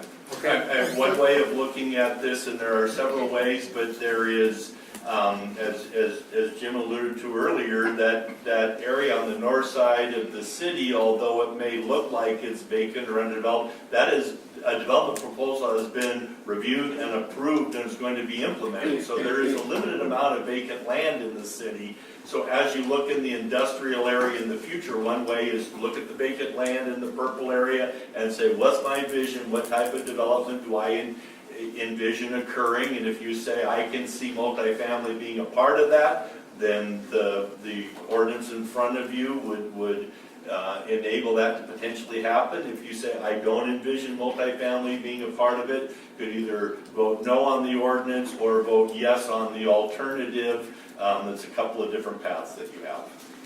So, excuse me, just to clarify, what I hear you saying is that what I hear you saying is that if we say no multifamily, we're also saying that to mixed use family? If you vote no on the proposed ordinance, then you would not have any housing under any circumstances in your industrial area. If you voted yes to the alternative, you could have short stay hotel motels, but that would be it. Only if you vote yes on the proposed ordinance could you have housing as a part of a mixed-use development in the purple area. So if that's your vision, there's only one path to that. Greg, for clarification for the audience and for the council, so if you do not support multifamily housing, then you would vote for option 2, 3, or 4 on that list. If you would support multifamily housing, then you would vote for option 1. Yep. The other 3 options, well, let me take that back. Option 2 would preclude or not allow mixed-use housing, would allow mixed use, but would not allow multifamily. Option 3 would go back to the Planning Commission for reconsideration, and option 4 would be where we are today, which does not allow multifamily housing. So option 2 does or does not? Does not, option 2 does not allow multifamily housing. It does allow mixed use. And so when the mayor pointed out the scenario with the Olive Garden today, if Olive Garden owners walked in and wanted to build an Olive Garden in the purple area, the answer is no, because it's not allowed in the industrial zone. Right. If you approved option 2, it could be part of a mixed use development through a PUD. Oh, and did you have another one, Odin? No. Okay. Is that Um, does that help? Yeah, I think what was confusing me is referring to possible hotels as housing. Yeah, Yeah, and I that, think, that's confusing. To me, housing is where people live permanently. A hotel is maybe I don't know if we want to call it temporary housing, whatever the definition is, it's just Transient housing confusing. is the official title, and I don't like that either. and we tried to delete the references in the alternative to the term transient housing, so there would be no confusion and say, commercial or retail uses and hotels may be permitted, because that doesn't say housing in any way, shape, or form. Commercial, retail, hotels. And so if it's not listed, it's not allowed. So we're not looking at No somebody means no. coming up, so we're not looking at somebody coming up with a different word for something. Yes. And No, being able to not- skip it. Yep, not there. Okay. Let's move on with the public hearing, Greg. That'd be great, and I'll like to be available, Mayor, at the end of the public hearing for any additional questions or to help with the discussion. Thank you. Just a second. Ready to go? Just a minute. Just a minute. Sir, hang on one Just a second. minute. Right. So at 8:33, we're opening the public hearing on the comprehensive plan amendment. We are going by the yellow cards for the public hearing. So if you didn't get a yellow card, make sure you get one so that we can get you signed up to speak. We're going to try to keep this at about 1, 2, 3 minutes max, and he's the new sheriff in town, the attorney. So we're going to start with those people that want to talk about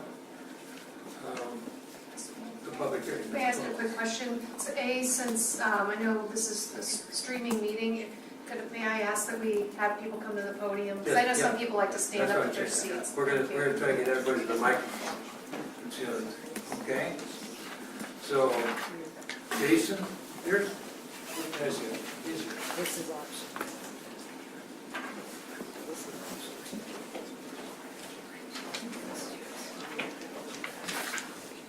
Thank you, Mayor, members of the City Council. Great cross-section of our community from Liberty Lake represented. I have to say, originally, I didn't plan to testify today. I thought the community had done a great job over the last day, really representing both sides of this concern. And I really enjoyed seeing that through social media and even comments on the petition. But about 11 o'clock last night, I got a message from somebody that said, you know, you really inspired me back in June and encouraged me to be involved with the community and take an active voice in this. And so I felt like I owed it to get up here one more time and voice this. I'm sure some people in the room would rather I didn't. And so I'm going to keep this quick and concise. As you guys all know, on June 20th, I spoke at the last second reading of this comprehensive plan and spoke out about some concerns. That was met with some discussion that maybe social media had been fueled by misconception, bad information. And since then, the city's done a great job having a special meeting to discuss some of those concerns. The developer and one of his clients have been great about getting out on social media and answering some questions that came up about it to make sure that the community was actually voicing an opinion on what was really being proposed. And I was just astounded by the response of the public. Within 4 days of this going kind of viral on Facebook, we saw 174 separate individuals of the Liberty Lake area on Facebook opposing it, and 26 in favor. And that was within the first 24 hours. 516 signatures on the change.org petition against the development in the residential in the zone. And I really believe at this point, my feelings from just being a part of that active conversation is that the community is at least saying that it needs to be put out for further consideration. And I know that the council has continued to push this. I know that some of the council has expressed they don't want to push it any further, and I can respect the time and investment that the planning commission has put into this, and that the city council is just hearing this and hearing public testimony. But the tempo I get at this point is that the community is not ready to commit to having high-density mixed residential in that area. And, you know, it's a mixed sentiment for me. I love development in Liberty Lake. I've seen it grow over the 7 years that I've been here. And one of the great things is we've grown at a pace where we've protected the community of Liberty Lake. We've done some great things here, and it really makes it a sought-after community for people to relocate to. People want to work here, people want to live here, and even the people that don't live here come here because we've got something no one else does. But it's also a responsibility of ours to protect that. And I'm anchored right at the center of this. I'm the managing partner for the Quality Inn right at the corner of Madison and Knox. So I'm right in that purple zone that's being discussed with this. I'm avidly in favor of a mixed-use industrial park there, something that's a planned development, because of course that brings more tourism into our area, which I'd like to coattail into option 3, I believe, where we bring more hotels into here. It's easy to say that as a hotel operator, I don't want any more business in Liberty Lake, and we would actually encourage it. I sat on the Washington Lodging Association board when we explored with both Marriott and IHG the possibility of bringing another hotel to Liberty Lake. At this point, the 2 hotels work very cooperatively with each other, and we're only about 63% saturation annually on our room use. We only have on average about 15 days out of the year that we displace hotel rooms to anywhere else. So I would say, you know, it's a great 5-year goal to bring another hotel in here, but we really do need to bring the business into this area. We need to bring in more things like your Olive Garden concept, or the projects that we're seeing now on the north side of the freeway, where they're really bringing that demand in, and with that demand comes housing, it comes people that are bringing family into the area, it's people that are coming in for jobs and interviews and bringing contractors in. But at this point, speaking on behalf of my guests, my staff, the people that are associated with my hotel, that would really be impacted on this, whether it's the financial side of it, whether it's just driving in the traffic. We all spend a little bit less now with the new development, but we all are impacted this some way or another. I know someone questioned a couple days ago, you know, I'm a Spokane County resident, can I sign this petition?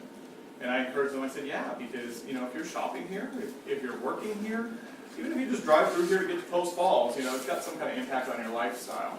I know as a parent, I've got kids in the CV district that are displaced because of the overflow from Liberty Lake. Liberty Lake's working on getting that changed, but at the current time, we're impacted by that. And so even as a parent, I do oppose the residential side of that. But I think that there's a great conversation to still have about, yeah, how do we use that empty lot? Because it has sat there for a long time. It'd be great for that to be part of the showcase of Liberty Lake. But putting high-density residential in there really isn't. I want to just clarify real quick and move along, because you said you don't like the multifamily component, but you liked, and I'll point it, you said 3, but number 2 is what you're looking for as far as the mixed-use commercial modification.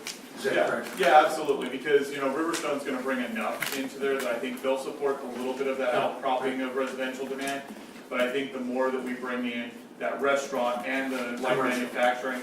And then the last thing I'd like to point out is I know you guys have looked at this for adding hotels into there.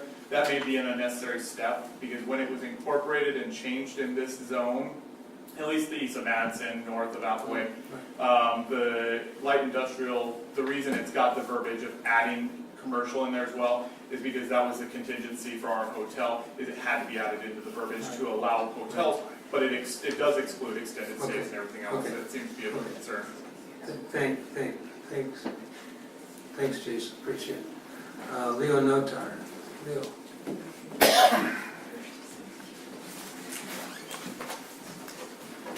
Hi, I'm Leo Notar. I'm here on behalf of the ownership at the westerlymost parcel of Knox Road. There's about 15 acres that lays in there, and the owner couldn't be present. He's out of town.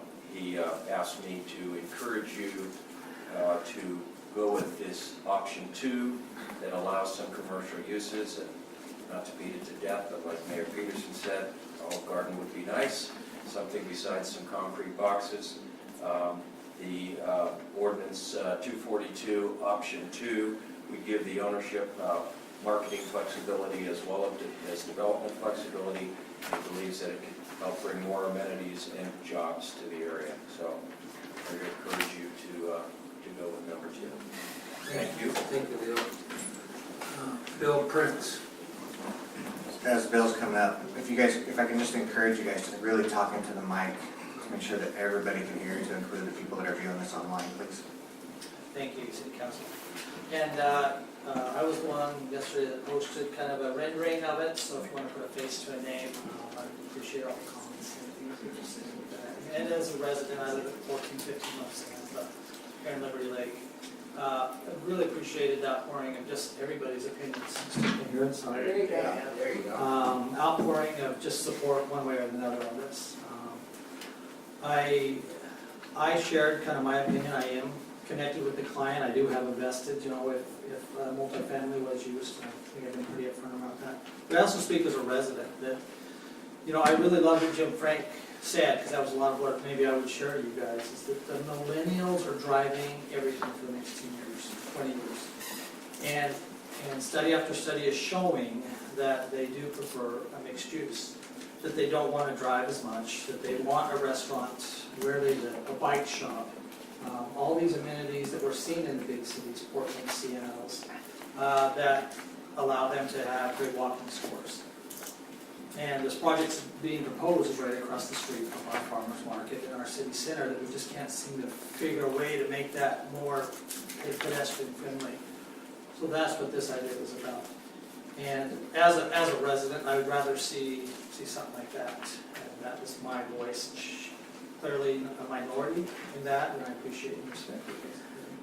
I did want to share, though, that as we are planning and looking forward, that the millennials will be a driving force, and they are looking at something just a little bit different. And I'll leave that with you guys. Thanks, Bill. Paul, Earl, did you want to speak on this? Right.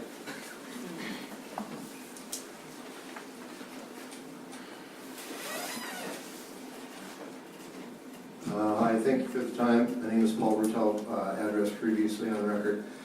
First of all, there was a lot of questions regarding when the multifamily questions were in use and whether or not a hotel or extended hotel was or wasn't qualified, whether or not there was going to be 8 in an acre versus the comment that came back, which was more. And if anyone knows what an acre really is, it's about 3.5 lots. So if you can imagine your house and 2 houses next to it and having 8 to 10. Okay, so granted, we're all moving towards not having multifamily. The question arises that there were so many questions and so many issues about any number of things. Multi-use, yeah, granted, long-term, fine. But I still want to vote for number 4 because right now I think there's just too many undefined things. And when you talk about not really knowing what we're getting or how we're getting it, anything but number 4 is a box of chocolates. I mean a big box of chocolates. You just don't know what you're going to get if we don't have it defined. And I'm not sure, in my opinion, it is not defined what number 2 really would be. Thank you for your time.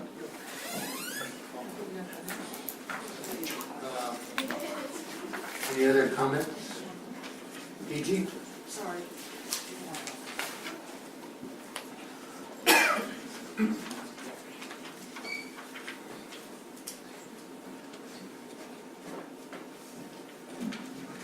Good evening, Mayor, Vice Mayor, council members, and citizens. I would just like to I was not on social media, but I would like to voice my selection of number 2. Even though I do look at multifamily housing a little bit different. We have families who split up and women have to move their children into places they want to stay in their community. We have husbands who are coming in to find homes and they're here on a short-term basis to move in their community. And not everything that appears to be the way we want it to be is the way we want it to be. However, I think it's been batted around long enough to know that if the citizens say, when we look at majority rules sometimes, that the citizens perhaps have spoken, that they somehow, just like the town center, do not want multifamily. However, millennials are driving it. Many millennials are in the room. Not many, a few are in the room. And they're going to run the world as we know it pretty soon. So with that said, I would ask that the council consider not batting it around again, not to steal any of the council members' thunder, but not batting the can down the road anymore. Make a determination, and then later, everyone please get a hold of the gentleman who spoke and showed us the outline, where he said, you can now look, you can see what's going to be there. You can see that in advance. You will know. So you're not fighting amongst yourselves, what are they trying to do to us? You can see what's already been approved, where we were absent perhaps from the conversation. And that's the whole thing. Absence from a conversation that's going on. And then we interject ourselves to include ourselves, which is good. May indeed, throw a bone in there that we don't need. Multifamily housing is not the albatross we think it is. Many of us in this room lived in multifamily housing sometime in our life. I actually did not, but I do know many people do. And so when we consider what's happening in and around our area later, we might want to say, let's stop looking at multifamily housing as a disease. It is not. And remember, when we're looking at multifamily housing, we're considering it to be affordable housing. And as I said once before, a home that is 200 to 300 and maybe 400, living in an area such as where my daughter lives, if the homes are $1 million, you have then become affordable housing. And we don't want the community to say they want you out. So I say, choose number 2, not because of me, but because the majority of the people is somewhat spoken, and we should respect that because that's important. Thank you for your consideration. Further discussion? Presentation? Ashley? Hey guys. Okay. I think this is all just a little bit silly. We're talking about all these different options, and we don't really know what they are yet. like we just got our retail marijuana shop, and that was a loophole. I don't understand why we're even talking about these things. Until the Department of Transportation comes in and updates our freeway access points, and until all of our children can fit into their home school, why are we even considering adding anything? Thank you.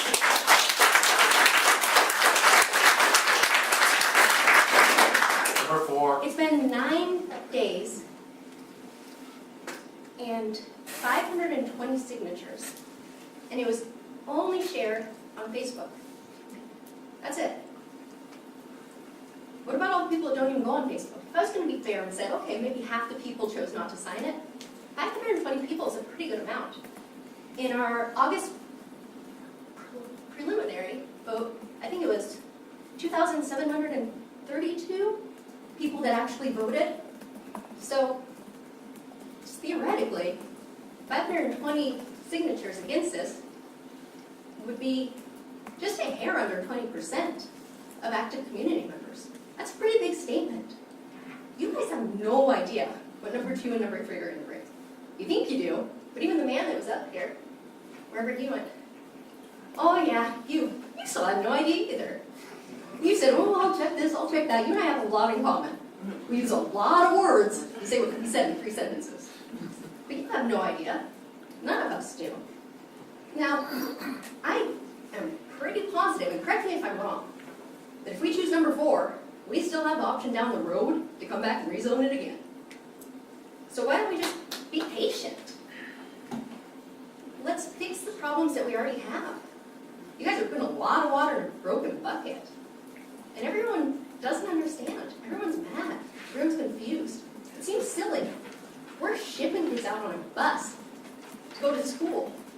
That's just wrong. You want to sit in school and hold still all day for 8 hours with your kid, and now you got to spend, a bunch more hours on the bus every single day, sitting still and being quiet. It's because there's no room for you in your own school. That's not cool, guys. That's really messed up. I know it's not your guys' responsibility.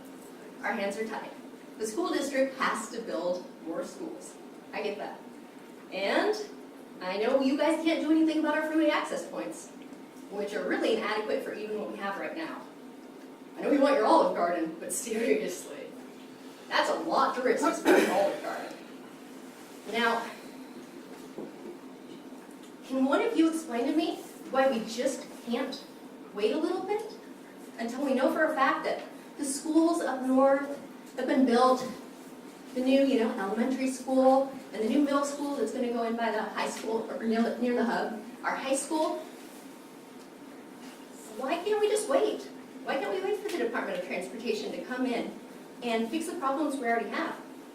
And then I know we can go back and rezone anything.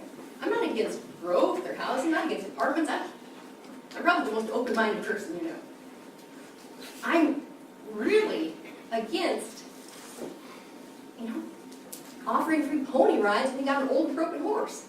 It's silly. If we had these issues fixed, then sure, build whatever you want. I mean, if the majority of citizens wanted like a porcupine petting zoo, sure, who cares? That's the majority. But the road that you guys are talking about, that's a mess. I mean, I can't even go down Signal and turn left, get on the freeway, take my kids to soccer, because everyone leaving work from 3 to 5 is just completely stacked up there. It's a mess. And, no one's to blame, it's all of us. We're all taking our kids places, I'm coaching soccer, I've got my Bear Scouts. We ain't got time to keep coming back and talking about this anymore. We don't have time to evaluate all these options one by one as they pop up. We have no idea what number 2 and number 3 mean. We can always come back and rezone it. Why can't we just wait until we fix the problems that we have? Thank you. Ashley? Thank you. Appreciate it, thank you. When you guys answer me though? This is just Mayor, let me hear it. This is just a public comment, so Okay. they can address comments later.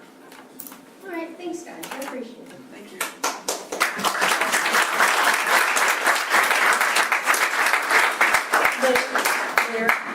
Mayor, if I could just, I know it was public comment, but there's a lot of information related to traffic study analysis, connections to Interstate 90, circulation, the rating of our traffic. I would love for you to come to City Hall and I'll show you all the reports we've done, the plans we have, and every single, I think we have 20-some projects for capital improvements when it comes to improving our circulation in town.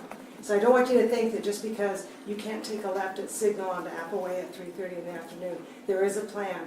And I strongly encourage you to come to City Hall so I can answer your questions. Well, I believe you, I've seen all the plans. Okay. I spent hours and hours going through your city website. We're moving on. Okay.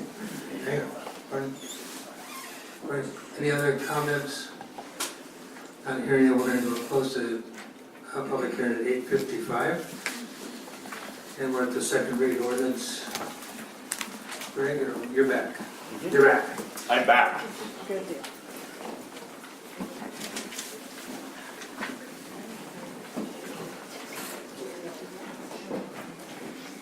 So Mayor, it's the next agenda item and it's the second reading of an ordinance. Okay. City of Liberty Lake, Spokane County, Washington, ordinance number 242, an ordinance of the City of Liberty Lake, Washington adopting the 2016-2017 City Comprehensive Plan Amendment. Okay. Motion, Mayor, motion ordinance 242. second. Second? Moved and seconded. Discussion.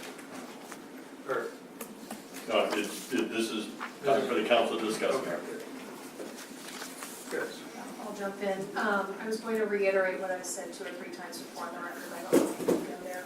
Multifamily housing, not opposed, just not there. We're not Seattle, we're not Portland.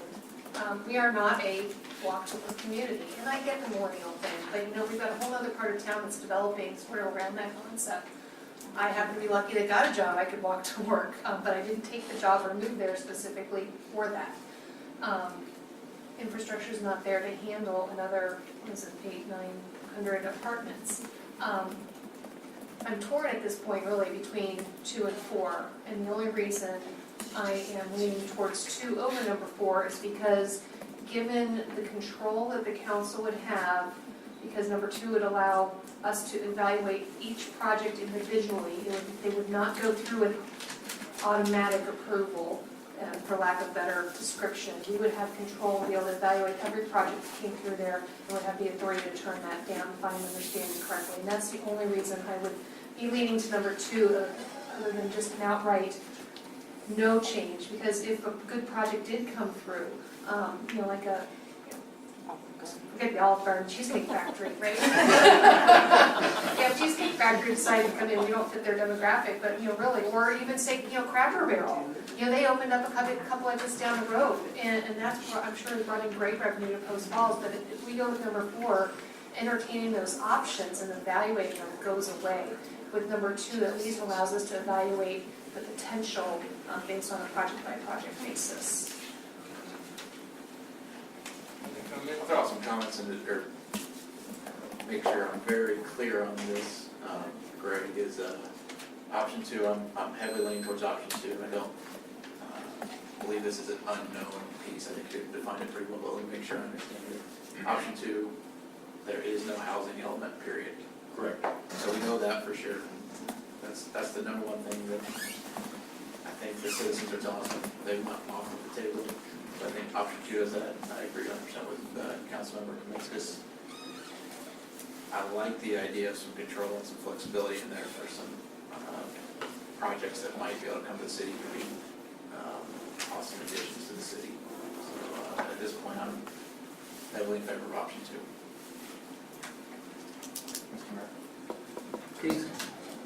As I appreciate number 2 being the anti-housing component, I'm not quite sure where this is coming from kind of in the last hour of this particular hearing and subsequent possible vote. I'm leaning towards leaving it alone, readdressing another time if there's a reason to readdress it, but I've always said I'm not in favor of fixing things that aren't broken, and leaving it alone right now seems to me like it would be the smartest thing, especially hearing the comments from the citizens that I've heard both here and outside the meeting. Thank you. Thank you. Other comments? You bring up a good point, Keith. Barry, I don't know if this is for you specifically, but We What's can't this? hear you, can't hear you at all. I don't know if this is a question for Greg, but I guess one of the thoughts that comes up is on a hotel project or something like that, if it's a permitted use, in theory, a hotel, is that a permitted use here, or is that something that the council, just to make up a hotel scenario, PUD comes in, council looks at it and says, we actually aren't ready for a hotel, we don't like this particular hotel, we don't like it on this lot. If it's a permitted use, then we are hands tied, we have to allow the project, you can't say no because it's, just because there's a hotel? Or- It's not permitted outright. Okay. In fact, it says that, so you could not have just a hotel in the industrial zone. The only way you could do it would be under that alternative number 2, and it would then have to be part of a mixed-use plan unit development. So they would have to say, here's my proposal, and it would then be subject to review and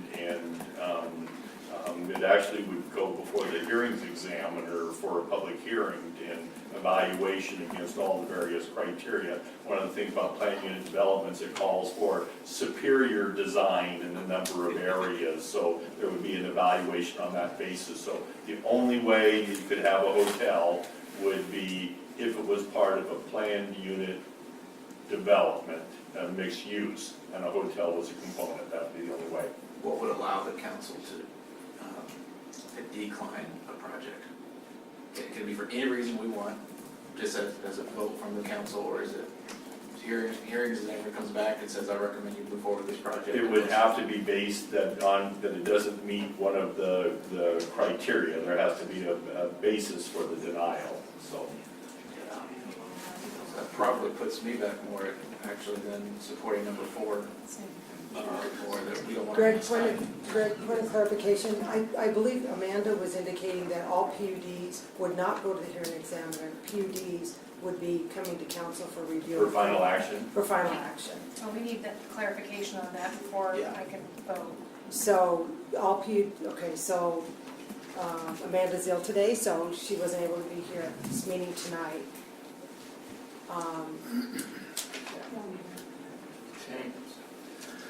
Could they make, just a question, maybe a point of order, could they ask that they include this in their motion? That Certainly part of PUDs would the be motion could include require that council approval? Yeah, and then if we need to make any changes, we'll bring them back, and if we don't, then, yeah. Clearly, this is getting muddier than it is clear. My vote and recommendation is number 4. I had a conversation on later. I just like Yes. Go ahead, Otis. Would you do me a favor? Okay, I'm gonna put you on the spot. Okay. What do you do for a living? I'm a consultant. And besides that, I also teach what do you teach? urban planning, At what level? college level, master's level. Thank you. I don't. Okay? And I'm just as cluttered as everybody else is. Okay? If there's 100 things that you have to look up, there's 500 that I have to go look up. Clearly, we need more workshops, educational. What are we talking about? Why are we talking about it? And what is the long-term effects? Okay? We throw terms around PUD, planned developments, unplanned developments, oops, it just happened developments. Please, let's get back together, re-engage and talk about it, but on an educational level before we really make any substantive changes. I will pick number 4. Yeah. And just to be clear with respect to the options before you, if the motion is to regarding the ordinance and you have a vote, if the motion is not approved, that does not preclude either a subsequent motion on the other option, or it does not preclude bringing back the ordinance at another time, or to have direct it to the planning commission for further reviews. So you do have, there's nothing that compels action on the alternative. You're correct, and especially, council, I would like to point out to you that we can bring this back up, redirect, if we're part of the majority vote up to the next meeting. So I would strongly suggest that we make an effort that by the next meeting, we have a majority member on this vote, bring it back up, and direct staff to, which would require 4 votes, ask staff to put this on a workshop for us. Okay? At that plan and get it before us again, keep it towards while it's halfway clear, and, you know, and at that point, we can get some more education on it and make some further decision, if that's even to bring it back again. Could I recommend that you just table it at this time? No. No. Yeah. Greg, will you clarify for everyone, though, with regard to the comp plan amendment process and ordinances versus making changes on the development regulations all the time? Yes. Just to clarify, the city's planning is to be done in accordance with the provisions of the Growth Management Act. The Growth Management Act says that a city may amend its comprehensive plan no more than once a year. So you have one opportunity to amend. You don't have to, but you have one opportunity, and when you use that, then you would have to wait to another year if you had other amendments you want to make. Development regulations, on the other hand, since they are implementing the comprehensive plan, the amendments can be considered at any time. And you could, and frequently do, amend in one meeting, and you may have amendments on other provisions in subsequent meetings, so that can occur at any time. Amendments to the development regulations should be consistent with the comprehensive plan, and state agencies are given an opportunity to review and comment on amendments, but it is review and a comment, it's not approval, only the city council can change the development regulations. So I've been sitting in this seat for 7.5 years and I still get confused, so bear with me. I'm going to make sure I'm tracking everything that everybody said. So hypothetically, we reject it tonight. Okay, so hypothetically, if that happens, we have a couple options. Somebody in the majority, as Odin said, can bring it back for reconsideration before the next meeting. Does that By the next meeting. by or before? That's one of the things I wanted to clarify. Okay, so it could be on the next regular meeting's agenda. Okay, and at that point, we could make amendments to it and revote and do a new vote. I'm trying to make this as simple as possible. It And I'm doesn't seem to maybe be we'll easy do to do bring that. the city Yeah, attorney. so when you have an ordinance and if it was rejected, you can bring it back at the next council meeting. If one of those council members that voted to reject it would bring it back up for consideration and there was a subsequent second by another council member that would have voted against it, That's what I you can get that. reconsider it then at that time. I get that, but reconsider what we voted on or reconsider another version of it, or is that a whole new ordinance? You could reconsider what you're voting on, which in this case would just be the ordinance as it is right now. If you subsequently then wanted to make modifications, you could do that because you were reconsidering the original ordinance. So the thought is we would have more information. But my object, Chris, was to bring it to a workshop, Right, okay, not just to decide again what we're going Right. to do with it. but so does that still fall within our guidelines? If we only do a workshop at the next meeting? You'd have to have it as far as the ordinance you want to reconsider it at the next meeting. Okay, that's what I was, want to make sure we weren't being disconnected there. Mr. Mayor, I have a question. I'm sorry, Bob. Go ahead. I think we need to make up our minds. I don't know where this, if we were just voting on this alone without, I'm sorry, excuse me, if we were just originally voting on this for the option 1 tonight, that's one issue. But now this other issue, number 2, has popped up out of nowhere, as I mentioned before. I'm not sure where it came, I don't know if somebody can answer me where it came from.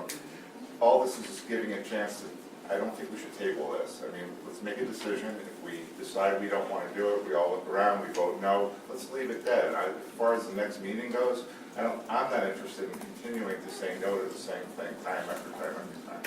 Well, I'd still like to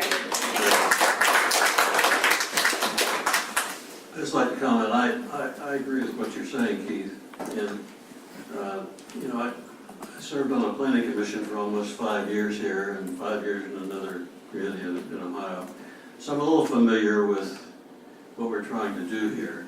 And I think what we're doing is voting on this ordinance, whether or not we want to accept this ordinance establishing a PUD designation to our comprehensive plan. That's the issue we're trying to address. Included in that are development standards that are established in the ordinance, okay, that are somewhat ambiguous, and which I don't really favor. Now, looking at it realistically, if you're the developer already has approval for its RV park, okay? And if he wants to do something else with the property or get additional property, he can do that. He has the option of requesting an amendment to the development code, okay, to present a plan for development of his property. So he has that option. Even without, and that can be amended annually, as you know. So he can do that even without the passing of this ordinance and making it part of the comprehensive plan. So because of that, I'm going to vote against this. I'm going to vote for option 4. Thank you. Sir, I have a question. No, It's time for discussion for the council. Did you guys look up what PUD means? Point of order. She's out of order. Hey, again, this is a council's discussion right now, okay? So, Shane, I'm gonna call the vote. motion to have the vote, Second. moved and seconded. All in favor to have the vote? Aye. Aye. Opposed, there you go. All in favor of ordinance number 242, raise your right hand. Aye, count 0. 242 is defeated. All opposed? Oh, I'm sorry. My God. So we're done. Right? Kate, introduction newcomer. You start. Okay, our next council meeting is October 3rd, and we'll send out a reminder at 6 o'clock, have a ribbon cutting. I'll send out more information before then. We will also have a workshop on Orchard Park. Ashley, please be quiet. Thank you. Orchard Park, so Hugh Severs is helping us put together a presentation, an update on Orchard Park. Then Stephen Williams, our street lead individual, he's going to give you an update on snow removal. We have, let's see, probably several contracts related to snow and ice removal. And then also a discussion about an operation and maintenance standards for our public right of way. Okay. Any further public comments? Yes, I do. Excuse me. So I just looked up what PUD is, so I want to make sure I had it right. And correct me if I'm wrong, please. It says PUD is a community of homes that could look like single-family residences, townhomes, condos, and can include both residential and commercial units. But on paper, they're mostly condos. So if we actually went with number 2, you could have still built a big old building. That's not true. That's not true. That's not true, Ashley. So, the PUD, I know what the definition of the PUD is, planned unit development, right? Okay, and it can include housing. It can also include a myriad of other things, commercial, retail, and that's what this was about.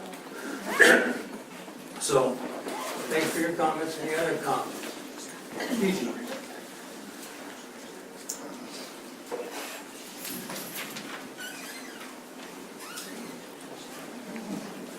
Although it isn't common to speak directly to the citizens and not to the government, I would ask the privilege to address the citizens.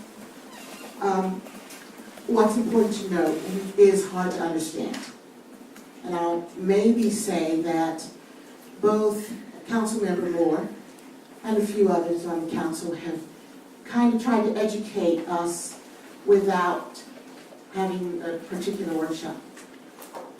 I just want to make perfectly clear, when they reject, as in selecting for or not voting, it doesn't stop now the person or persons who own the land to build what has already been designated and approved.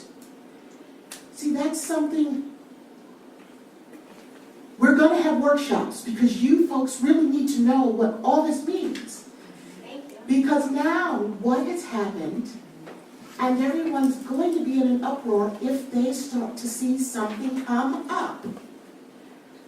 Because it is approved, the land use has been designated, and lawsuits against a city can occur when you say to something that the land use and planning has already approved that you can't do it.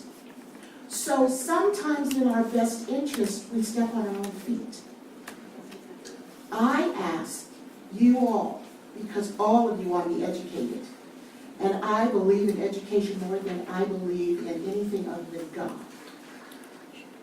We need to be educated so we don't step on our own foot.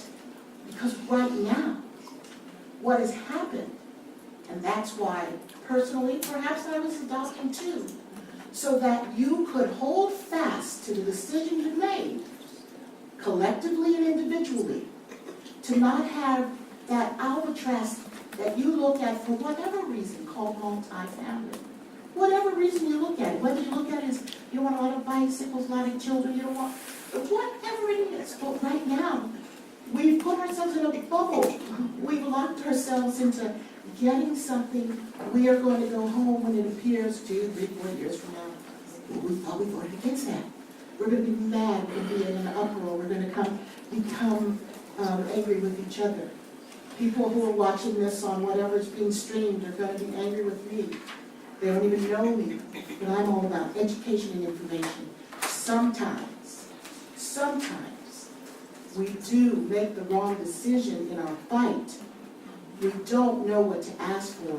And this time, and I will address the council, now government, it's now your responsibility, and I know that you are ready for the charge, to start having public meetings that have nothing to do with anything other than information and education. It's not linked to a plan. It's not linked to a proposal. It's linked to when these people leave or come here, that when they leave, they've taken with them information that will educate their neighbor and their neighbor's neighbor.